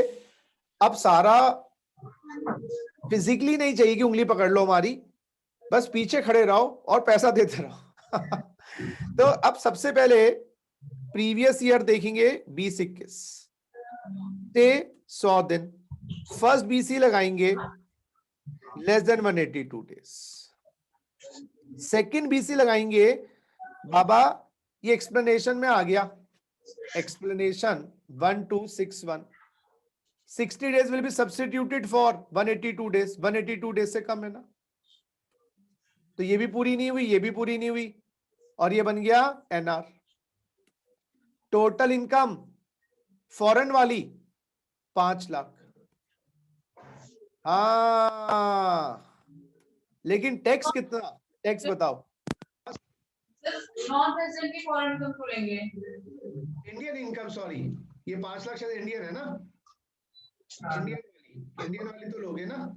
एक सेकंड बच्चों, इंडियन वाली इनकम है ना, मैं मुंह से कुछ और निकल गया होगा, इंडियन वाली देख रहा हूं मैं, मैंने लिखवा ही किया है। एक सेकंड बच्चों, इंडियन इनकम 5 लाख लिखवाई थी ना, हाँ 5 लाख इंडियन, फॉरेन वाली नहीं ले रहा बेटा। टैक्स बताओ सर 13,000। बहुत बढ़िया। देखो अब आप तीनों को ना समराइज करो, जब ये समराइज करो, इससे ना चीजें क्लियर होती हैं। जब ये आरओआर बना, टोटल इनकम बनी 9 लाख और टैक्स लगा, अभी आपने निकाला 86,000 कुछ आया था ना। एक सेकंड जी, टैक्स आपने निकाल के दिया था 96,200। देखो सर आपके सामने है, अभी आपके सामने चीजें समझ आएंगी। 96,200 अब आपको कंपेयर करोगे जब चीजें समझ आएंगी। एनओआर बना, इनकम 5 लाख और टैक्स बना नील। आरओआर बना, इनकम एनआर बना, इनकम 5 लाख ही है लेकिन टैक्स 13,000 है। तो यानी कि RNOR, देखो जरा, RNOR इनकम तो बिल्कुल एनआर की तरह आ रही है, टैक्स में रियायतें भी मिल रही हैं, बीच का बिच्छू हो गया। सबसे ज्यादा फायदा इसको हो रहा है, सबसे ज्यादा नुकसान ROR को, सबसे ज्यादा फायदा RNOR को। बात समझ आई नहीं आई? अब बताओ, फॉरेन इनकम इधर टैक्सेबल, नो इधर नहीं टैक्सेबल। अच्छा, टैक्स इंसेंटिव्स, टैक्स इंसेंटिव्स इधर मिलेंगे, इधर मिलेंगे, इधर नहीं मिलेंगे। ऐसे हो गया। ये आपको समझाने के लिए बना दिया मैंने। सर ये जो लास्ट, हाँ जी बोलो। सर ये जो लास्ट इससे पहले क्वेश्चन कराया था आपने, उसमें तो हाँ 855 है ना? तो दोबारा बोलो। सर इससे पहले जो क्वेश्चन कराया था उसमें टैक्स टेबल 9000, 96,200 सर 93,600 आ रहा है। किसी नालायक ने बताया था अभी मुझे ये टोटल। सर एक बार आप चेक कर लो ना फिर भी। हे भगवान, कहाँ फंस गया मैं।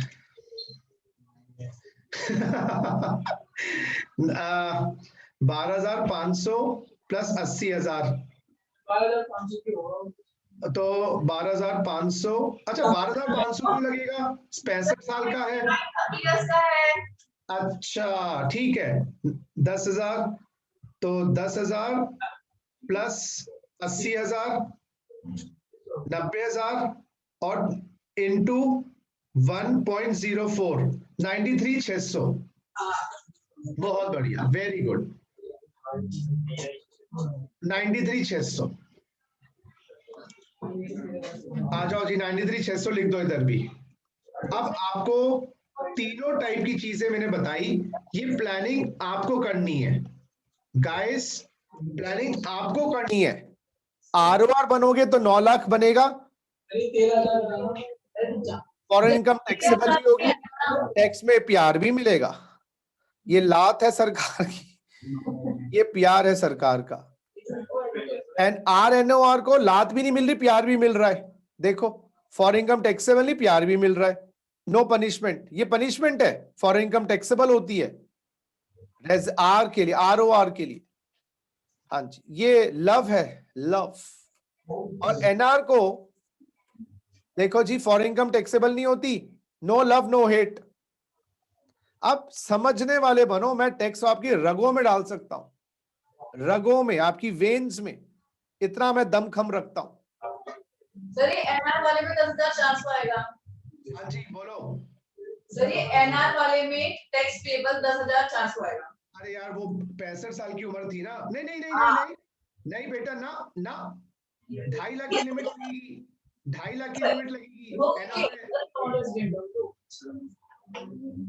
आप समझ पा रहे हो टैक्स में मार्क्स कहाँ कटने वाले हैं। Yes sir. केयरलेस मिस्टेक्स, कभी 2.5 लेना भूल गए, कभी 3 ले लिया, कभी रिबेट लगाना भूल गए, कभी कुछ कर गए, यही गलतियां होने वाली है। क्लियर है बात? बोलो भैया।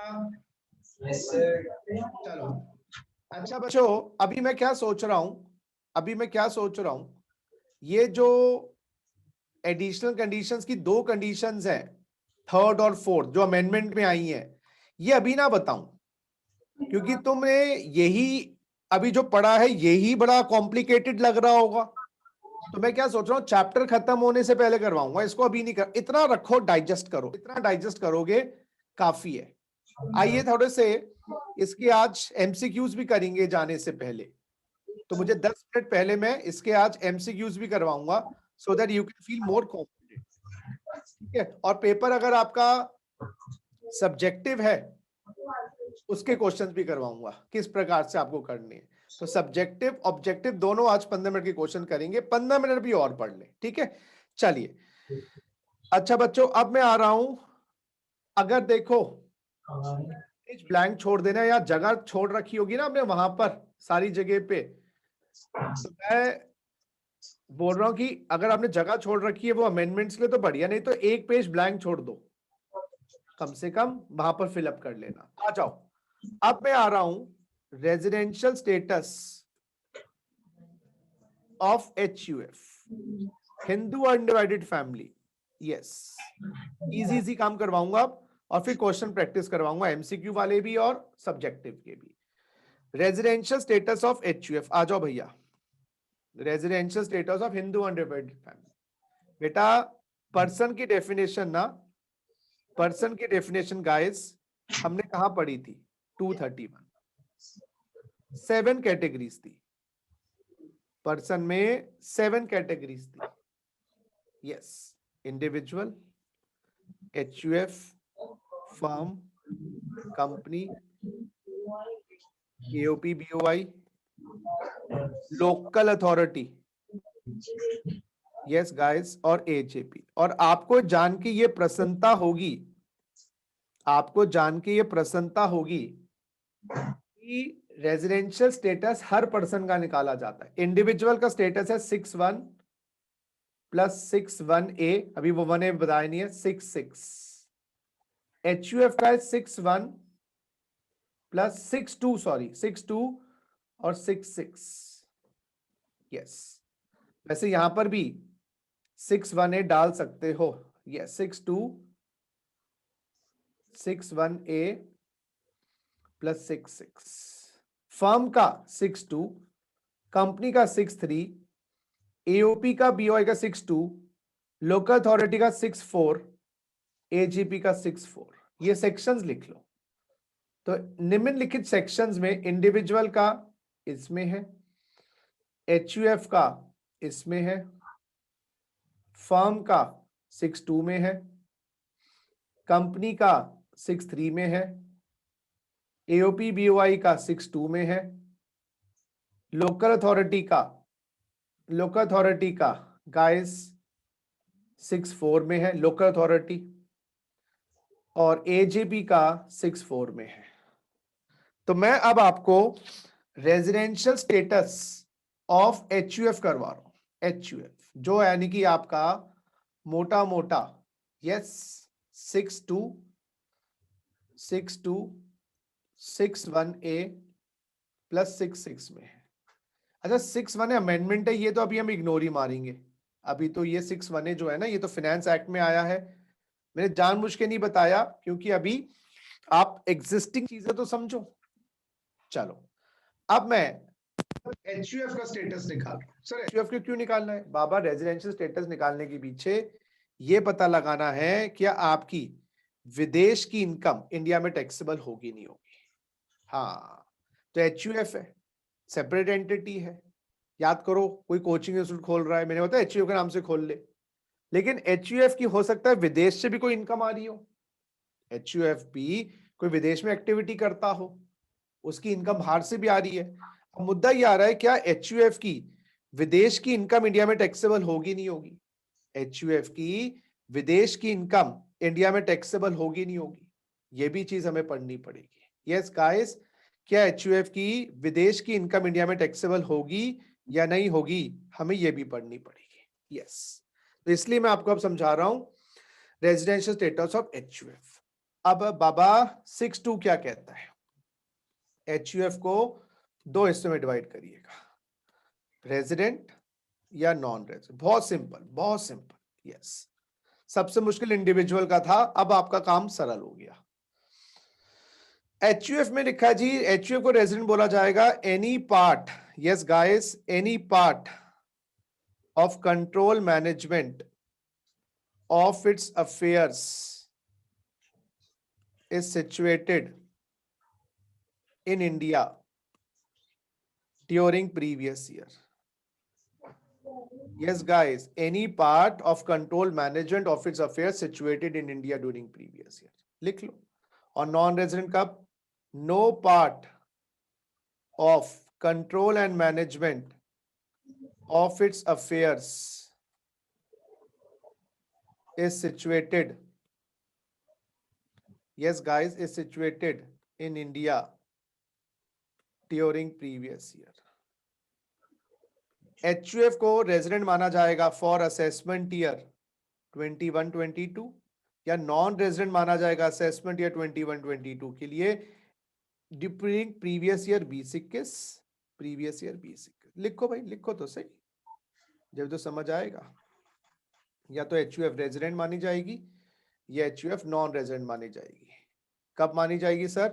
कुछ भी हिस्सा, any part control management affairs India में सिचुएटेड है 2021 में, और no part control management affairs India 2021। Any part का गाइस मतलब होता है, एनी पार्ट का मतलब होता है इवन 1%, और गाइस नो पार्ट का मतलब होता है, नो पार्ट का मतलब होता है निल 0%। कंट्रोल मैनेजमेंट का मतलब होता है बच्चों decision making power, decision making power. और अफेयर्स, अफेयर्स वो लव अफेयर्स जो तुम चलाते हो ना बाबा ना, ये बिजनेस अफेयर्स। जरा देखिएगा, अगर हम इसको ज्वाइन कर दें, हम इसको ज्वाइन कर दें कंट्रोल मैनेजमेंट का, यानी कि HUF के बिजनेस अफेयर्स का डिसीजन मेकिंग पावर 1% भी इंडिया में है, हिंदी में अनुवादन करें, अर्थ निकालें कि भाई 1 भी % हिस्सा HUF की डिसीजन मेकिंग पावर का, किस चीज का? बिजनेस अफेयर्स का इंडिया में है HUF रेजिडेंट। अब मैं आपको समझाने के लिए इसका एक मीनिंग, एक क्वेश्चन पूछूंगा। आप लोग सुन रहे मेरी बात? Yes, sir. आपके घर के डिसीजंस कौन लेता है? एक बच्चा बोले। The parents लेते हैं। पेरेंट्स लेते हैं। पेरेंट डिसीजंस, कौन से डिसीजंस की बात कर रहा हूं? आप क्या खाओगे या आप क्या करोगे? बड़े डिसीजन कौन से हैं? खाना तो इतना इंपॉर्टेंट नहीं है, तो इंपॉर्टेंट है बड़े बड़े डिसीजन, बच्चा क्या, कहां से पढ़ेगा, बच्चा क्या बनेगा, शादी ब्याह, इन्वेस्टमेंट्स। तो ये बिजनेस अफेयर्स की जो हम बात कर रहे हैं, ये बिजनेस अफेयर्स की बात कर रहे हैं, जो मेजर मेजर बिजनेस अफेयर्स है। अच्छा, अब आपने कहा जी पेरेंट्स लेते हैं डिसीजंस। पेरेंट डिसीजंस कहां लेते हैं? कहां लेते हैं? छत पे, विरांडा में, बालकनी में, पार्क में। सर सब जगह लेते हैं। कभी कभार छत पे बैठे हैं, हमारे डिसीजन ले लिया, आज चलो यूरोप चलते हैं घूमने, या विरांडा में बैठे हैं, या लिविंग रूम में बैठे हैं, या ड्राइंग रूम में बैठे हैं। मुद्दा ये वो है कहाँ? लिविंग रूम, ड्राइंग रूम, विरांडा, छत, पार्क। सर दिल्ली में या इंडिया में। तो मैं क्या बोलूंगा, आपके 100% डिसीजंस घर को संचालन करने के लिए इंडिया में है। तो एनी पार्ट का मतलब हो गया इवन 1%, आपको तो 100% है। तो यानी कि आपका घर हो गया रेजिडेंट। घर के लिए रेजिडेंट नहीं लेते, वो तो HUF की बात करें। एग्जांपल मैं दे रहा हूं। अच्छा, आपके पेरेंट्स पूरे साल बाहर हैं और वही डिसीजन ले रहे हैं बैठे बैठे कि बेटा ऐसे करना, वैसे करना, यहां जाना, ये खाना, ये पीना, चलो छोटे मोटे डिसीजन छोड़ दो, ये करना है। तो मैं बोलूंगा इंडिया में आपके पेरेंट्स ने डिसीजन मेकिंग है ही नहीं इंडिया में। जैसे कंपनी में बोर्ड मीटिंग होती है ना, कंपनी में बोर्ड मीटिंग होती है, तो बोर्ड मीटिंग्स कहां हुई? समझो, यहां पर कोई बोर्ड मीटिंग तो होती नहीं, यहां पर कंट्रोल मैनेजमेंट है, और कंट्रोल मैनेजमेंट जनरली कर्ता के पास होगा, हेड ऑफ द फैमिली। हम ये देख रहे हैं कि वो HUF को चलाने के लिए डिसीजन करता फिजिकली कहां से ले रहा है? सिचुएटेड का मतलब है फिजिकली, फिजिकल प्रेजेंस करता नहीं। मतलब क्या बोले हम इसको? सिचुएटेड का मतलब, एक सेकेंड गाइस, सिचुएटेड का मतलब एरिया इज इन इंडिया। वो जो जहां पर डिसीजन लिए गए हैं, डिसीजन मेकिंग पावर, एरिया कहां है? इंडिया में है, बस मोटा मोटा। तो अगर एक भी डिसीजन इंडिया में नहीं लिया गया, अच्छा आपके पेरेंट्स 6 महीने इंडिया में रहते हैं, 6 महीने बाहर रहते हैं, तो आपका घर का डिसीजन मेकिंग कितना इंडिया में हुआ बताइए? 6 महीने इंडिया में रहते हैं, 6 महीने बाहर रहते हैं। बताइए, your parents live 6 months in India, 6 months outside India. तो घर का कितना % डिसीजन मेकिंग इंडिया में है? 50%। हम ऑब्वियसली क्या मानेंगे कि भाई आधा डिसीजन इंडिया में ले होंगे, आधे बाहर। पेरेंट्स हमेशा ही बाहर रहते हैं सर डिसीजन मेकिंग। तो डिसीजन मेकिंग वैसे कर्ता के पास होता है। वैसे ये जो डिसीजन मेकिंग पावर है ना बाबा, जनरली कर्ता के पास होता है, जनरली विद कर्ता। Generally with karta. The decision making is generally with karta. The decision making is generally with karta. Yes, याद रखिएगा. Decision making is generally with karta. But can be delegated. Can be delegated to other person. Can be delegated to other person. लिखिए जरा. It is with karta but can be delegated to other persons. लिख लीजिए. But can be delegated to other persons. तो जो decision making power है बाबा, वो कर्ता के पास होती है, लेकिन इसको दूसरे लोगों को डेलीगेट किया जा सकता है. फिर हम वो देख लेंगे वो कहां ले रहा है. चलो क्वेश्चन करते हैं. क्वेश्चन लेते हैं. Ramlal HUF is controlled by karta, that is Mr. Ramlal. Ramlal takes 4 out of 10 decisions relating to HUF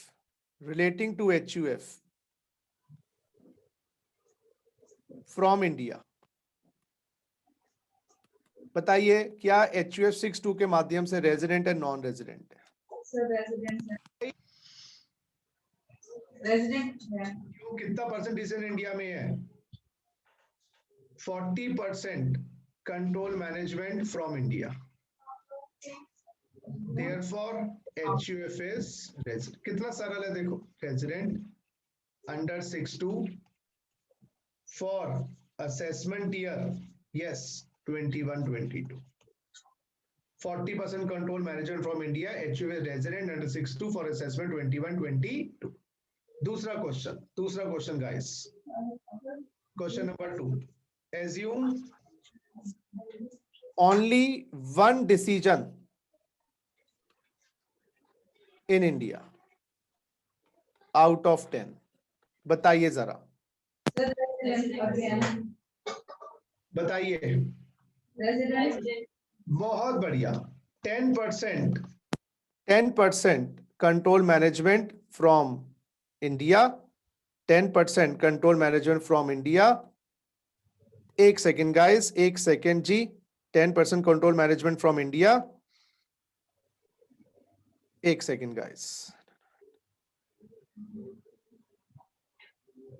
10% from control management India. Therefore, HUF is resident under section 6(2) for assessment year 21-22. जरा लिखिए जी. Therefore, HUF is resident under 6(2) for assessment year 21-22. चलिए next question number 3. Assume no decision in India out of 10. अब बताओ. अब बताइएगा बच्चों answer. बहुत बढ़िया. 0%. Yes guys, 0% in India. Therefore, HUF is non-resident. आइए आगे. क्वेश्चन नंबर 4 लिखिए जरा. Question number 4. एक सेकेंड बच्चों. एज्यूम करिए. एक सेकेंड. एज्यूम कर्ता is staying outside India. Yes, karta is staying outside India, but yes, karta is staying outside India, but power delegated to manager in India who takes decisions in India. अब बताइएगा. Resident है. बहुत बढ़िया। देखो कर्ता word लिखा नहीं है, हमें कंट्रोल मैनेजमेंट चाहिए, चाहे कंट्रोल मैनेजमेंट पियोन के पास हो। कुछ नहीं दिया तो कर्ता के पास मानेंगे। लेकिन अगर कर्ता नहीं दिया तो भाई ये हो गया। बहुत बढ़िया, तो आंसर आ गया control management is with manager. Manager is in India. Is in India. हाँ जी, therefore, yes guys, therefore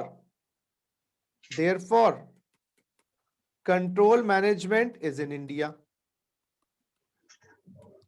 Therefore, HUF is resident under section 6(2). बात समझ आ गई? अब क्लियर हो गया बात?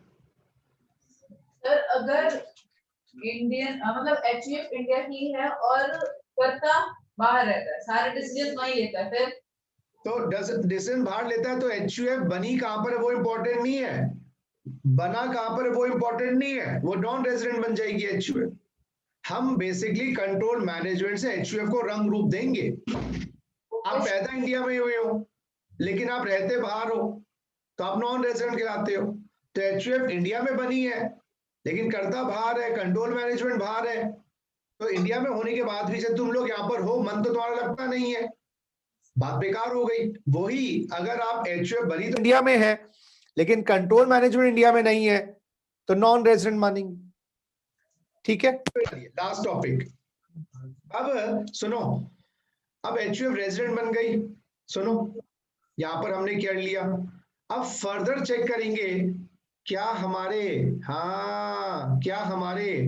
कर्ता साहब अब पिक्चर में आएंगे। रेजिडेंट बनने के बाद लिखो लास्ट टॉपिक, फिर क्वेश्चंस करवाऊंगा।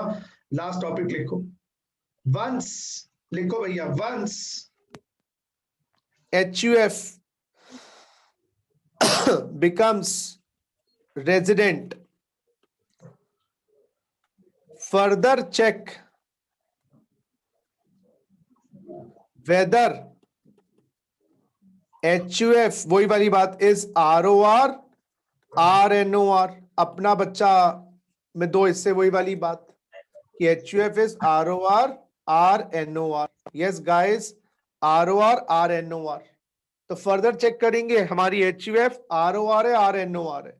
इसके लिए क्या करना है, अगर रेजिडेंट HUF के दो हिस्से करने हैं, रेजिडेंट HUF के, सुनो मेरी बात, ROR RNOR, आगे वही लिख दिया 6 कर्ता fulfills any of additional condition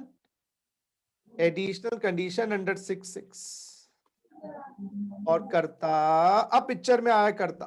पहले तो कंट्रोल मैनेजमेंट देख लेते, फिजिकल स्टेट नहीं देख रहे थे कर्ता, अब देख रहे हैं कर्ता does not fulfil any of condition under 6(6).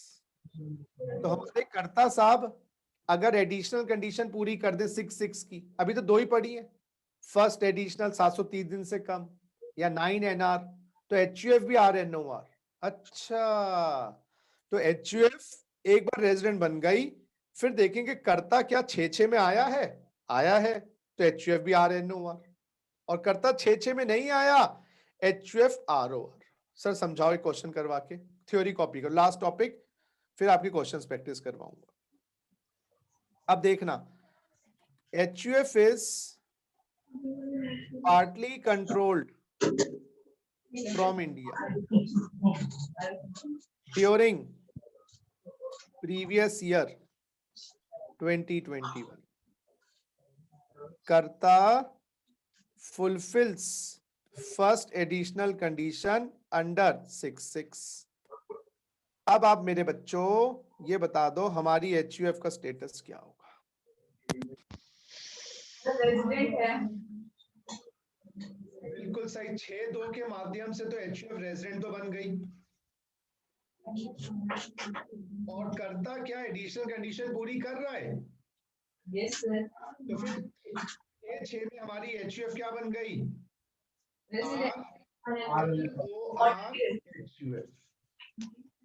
ये क्यों बनी, रुको, ये इसलिए बनी पार्टली कंट्रोल्ड है इसलिए बनी। और ये क्यों बनी?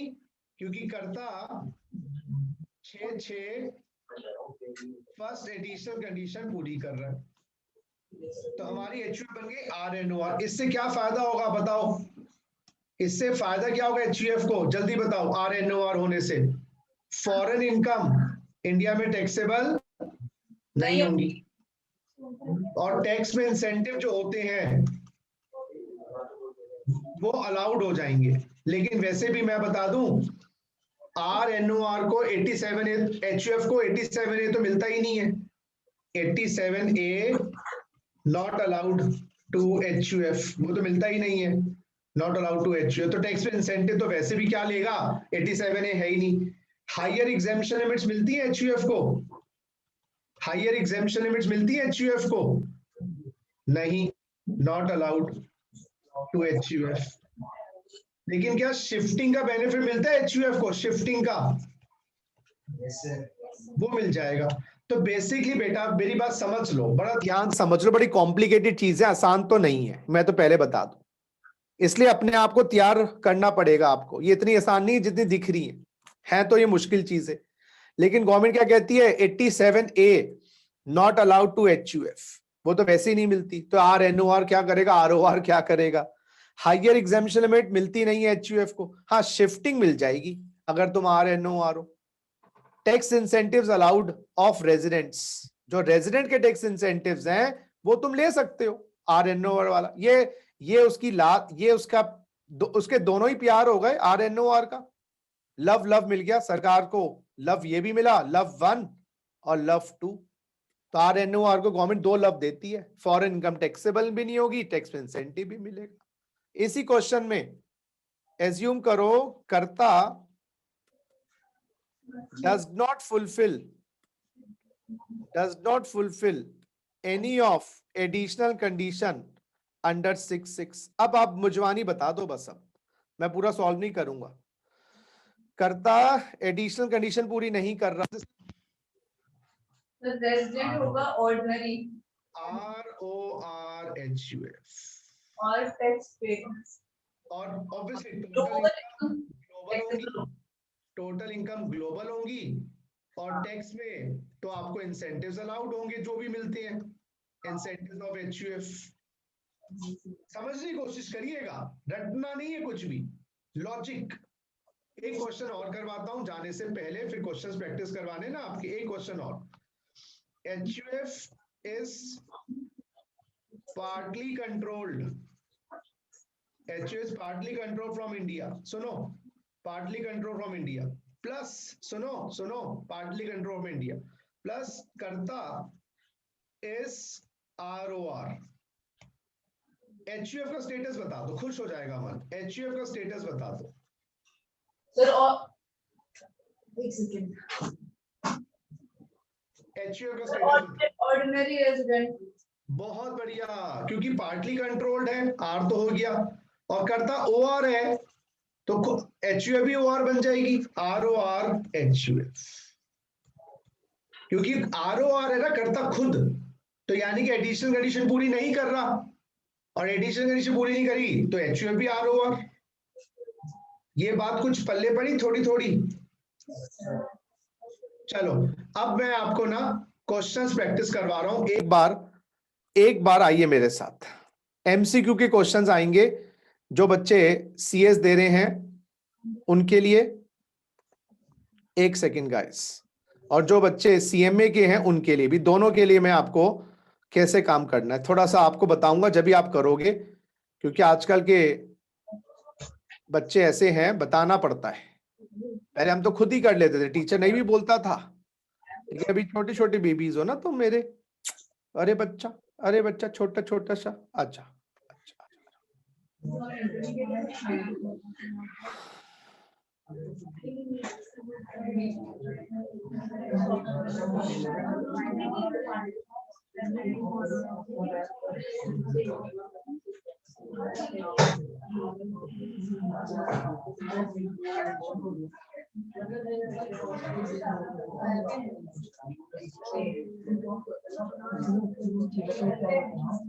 अरे कहाँ रह गया भाई, अभी तो हाँ ये जी आ गया।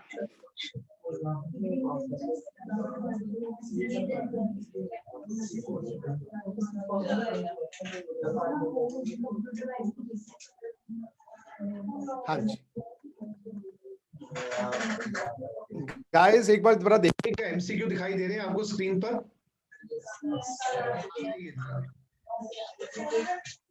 Residential status is to be determined, एक सेकंड बच्चों, एक सेकंड।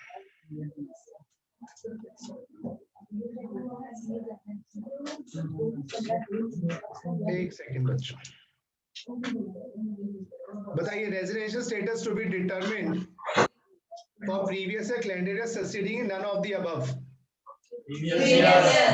Previous year. चलिए एक एक करके ऐसे देखते हैं, आइए।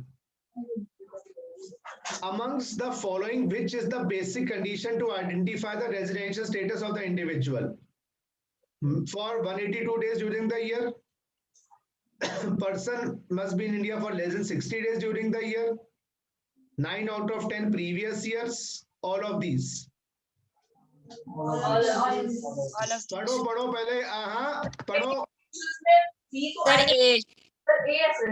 बेस्ट कंडीशन पढ़नी है, best option. Less than 60 year वाली कोई कंडीशन नहीं है। इंडिया में 9 आउट ऑफ 10 होना चाहिए, ये 9 आउट ऑफ 10 एनआर ये भी कोई कंडीशन नहीं है। इंडिया में 9 होना चाहिए। क्या होता है? Best condition is this, for 182 days India में होना चाहिए। Amongst the following, which is the basic condition to identify residential status of the individual? पढ़िए जरा।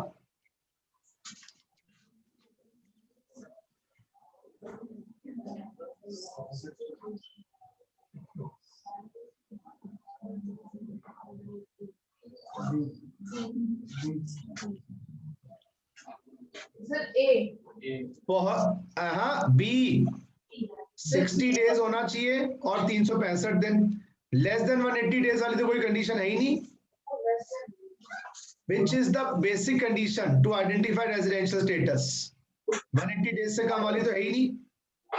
ये नेक्स्ट, ये देखो जरा 6, सुरेश इज फॉरेन सिटीजन।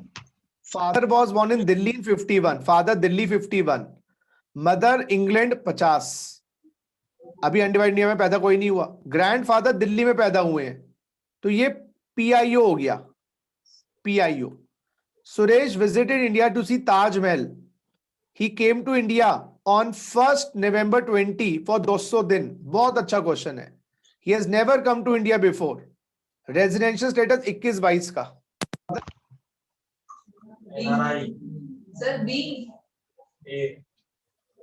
बहुत बढ़िया। ए किसने बोला? ए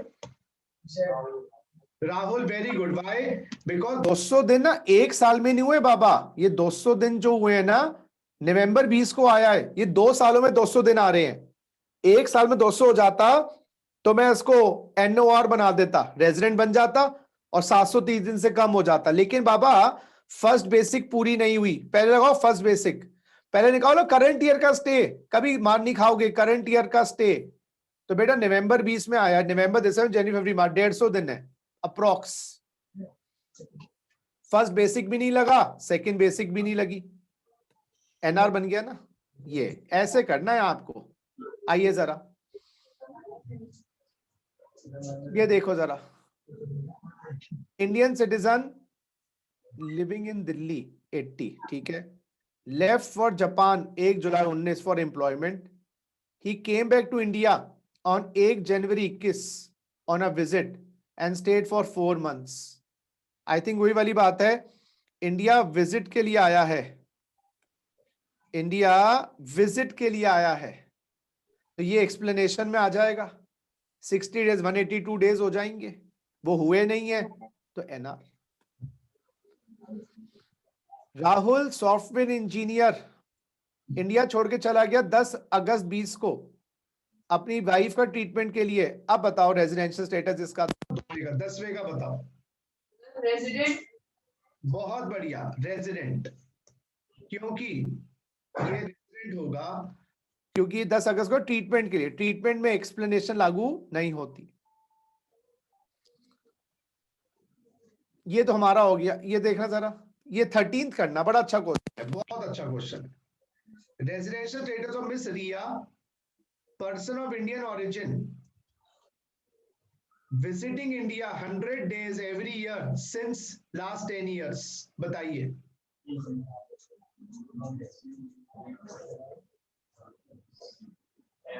सर नॉन रेजिडेंट, क्योंकि ये पीआईयू है ना, एक्सप्लेनेशन में आ जाएगा।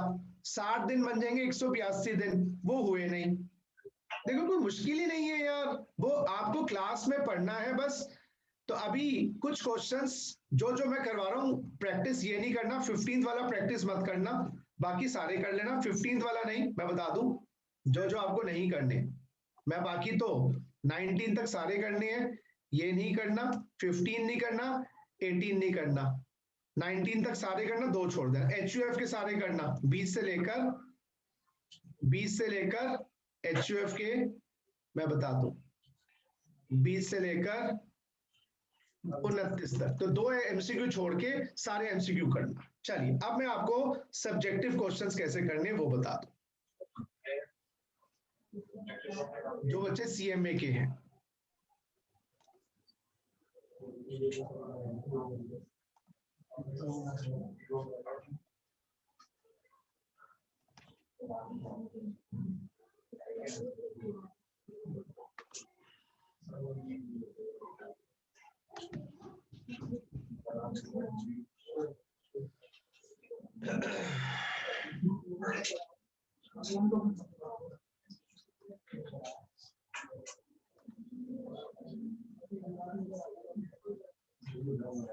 जी बच्चों, स्क्रीन दिखाई दे रही है? No sir.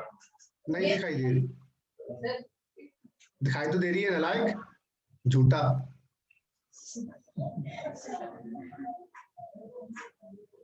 ये देखो जी, क्वेश्चन नंबर 5 पढ़ो जरा एक बार। नहीं, ये भी क्वेश्चन 5 नहीं करना, अभी नहीं करना क्वेश्चन 5, इसमें कुछ पेचीदगियां हैं, अभी हमने नहीं करा है। क्वेश्चन 5 नहीं करना, 1 सेकेंड बेटा, क्वेश्चन 5 नहीं करना, मैं बताता हूं।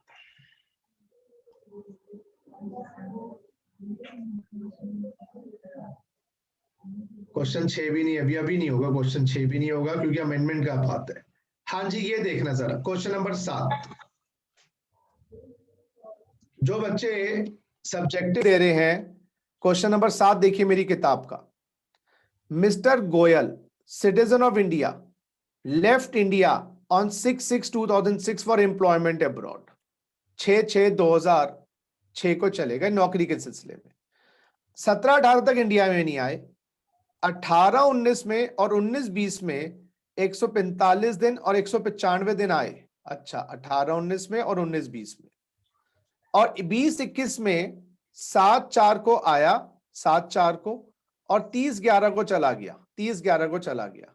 रेजिडेंशियल स्टेटस बेटा कभी जिंदगी में मार नहीं खाओगे, करंट ईयर का स्टे निकालो। तो हमने भी 20-21 का स्टे पहले निकाला, और ये हमने अप्रैल से लेकर जुलाई तक निकाला, और यह 238 डेज।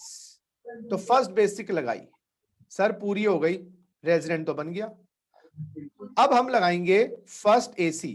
पार्टी में पकड़ तो गया, ब्लड टेस्ट। क्या 730 दिन से स्टे कम है? हमने क्या किया, 19-20 में लिखा है सर 195 दिन, 18-19 में 145 दिन, उससे पहले इंडिया में था ही नहीं। 7 सालों में 730 दिन से कम हो गया, और सर फर्स्ट AC पूरी हो गई। RNOR, देखो चीज वही है। क्वेश्चन नंबर 8 अभी नहीं कर पाओगे क्योंकि इसमें नया कॉन्सेप्ट है, टोटल इनकम का है। अच्छा, और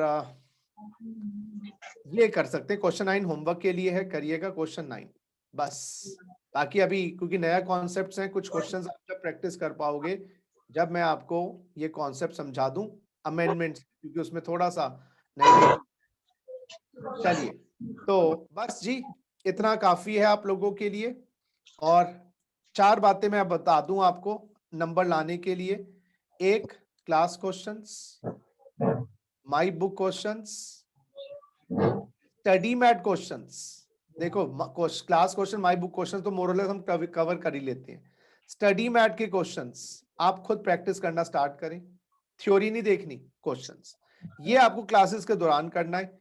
और टाइम बच जाए तो वो लास्ट में जब आपके मई एग्जाम होंगे, अप्रैल एग्जाम होंगे, 10 ईयर क्वेश्चंस, इसके अंदर आपने सारे करने की जरूरत नहीं है, 100 है तो 50 कर लिए। स्कैनर लाके रख लेना, 10 ईयर्स लाके रख लेना, स्कैनर लाके रख लेना। तो मैं क्या चाहूंगा, क्लास क्वेश्चंस और माई बुक क्वेश्चंस तो मैं आपको बात करवा ही देता हूँ मोर और लेस। नहीं आते समझ तो प्रॉब्लम पूछिएगा। स्टडी मटेरियल के क्वेश्चंस भी थोड़े थोड़े आपको साथ में करते रहने हैं। चलो बच्चों, तो इसी बात पे मैं अब आप लोगों से विदा लेता हूं। और जो सीएमए वाले बच्चे हैं वो एमसीक्यूज भी थोड़े थोड़े पढ़ने पड़ेंगे, क्योंकि थोड़े एमसीक्यूज वहां पर सीएमए में आ जाते हैं। और अभी ये फिक्स नहीं किया गया कि आपका जून अटेम्प्ट भी पूरा एमसीक्यू होगा, ऐसा कोई फिक्स नहीं किया गया है। क्या मैं सही कह रहा हूँ? ऐसा जून अटेम्प्ट सीएमए पूरा एमसीक्यू कैसा फिक्स तो नहीं किया गया है। चलिए तो दोस्तों बस इसी बात पे विदा लेता हूँ। Thank you, God bless, bye, मिलते रहेंगे, बाय।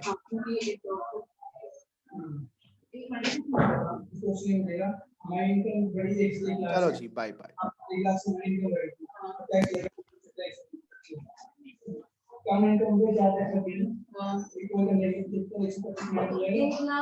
मतलब इस पे कितना रहेगा? नहीं मिलेगा हमारे इंदौर एक और मान लो, ठीक है हमारे इंदौर 1 लाख से बढ़ गया ना, 1 से 1 लाख 1 लाख में बढ़ गया, हमारा टैक्स में लग गया। ये दोनों को माइनस करके ये आया है और ये ठीक है, और इन दोनों को माइनस जो भी अमाउंट आएगा वो हमें मार्च में मिलेगा। यदि कमाएगा तो फिर मिलेगा इंटरेस्ट, और फिर उसके बाद सेस लग गया और still discussion continues.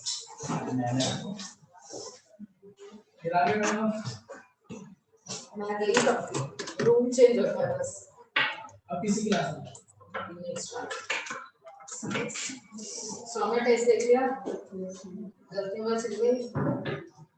अब नेक्स्ट के लिए प्रिपेयर हो जाना, बट इसमें आपकी एक्सप्लेनेशन ठीक थी। कुछ लोगों को मुझे पता क्या लगा जो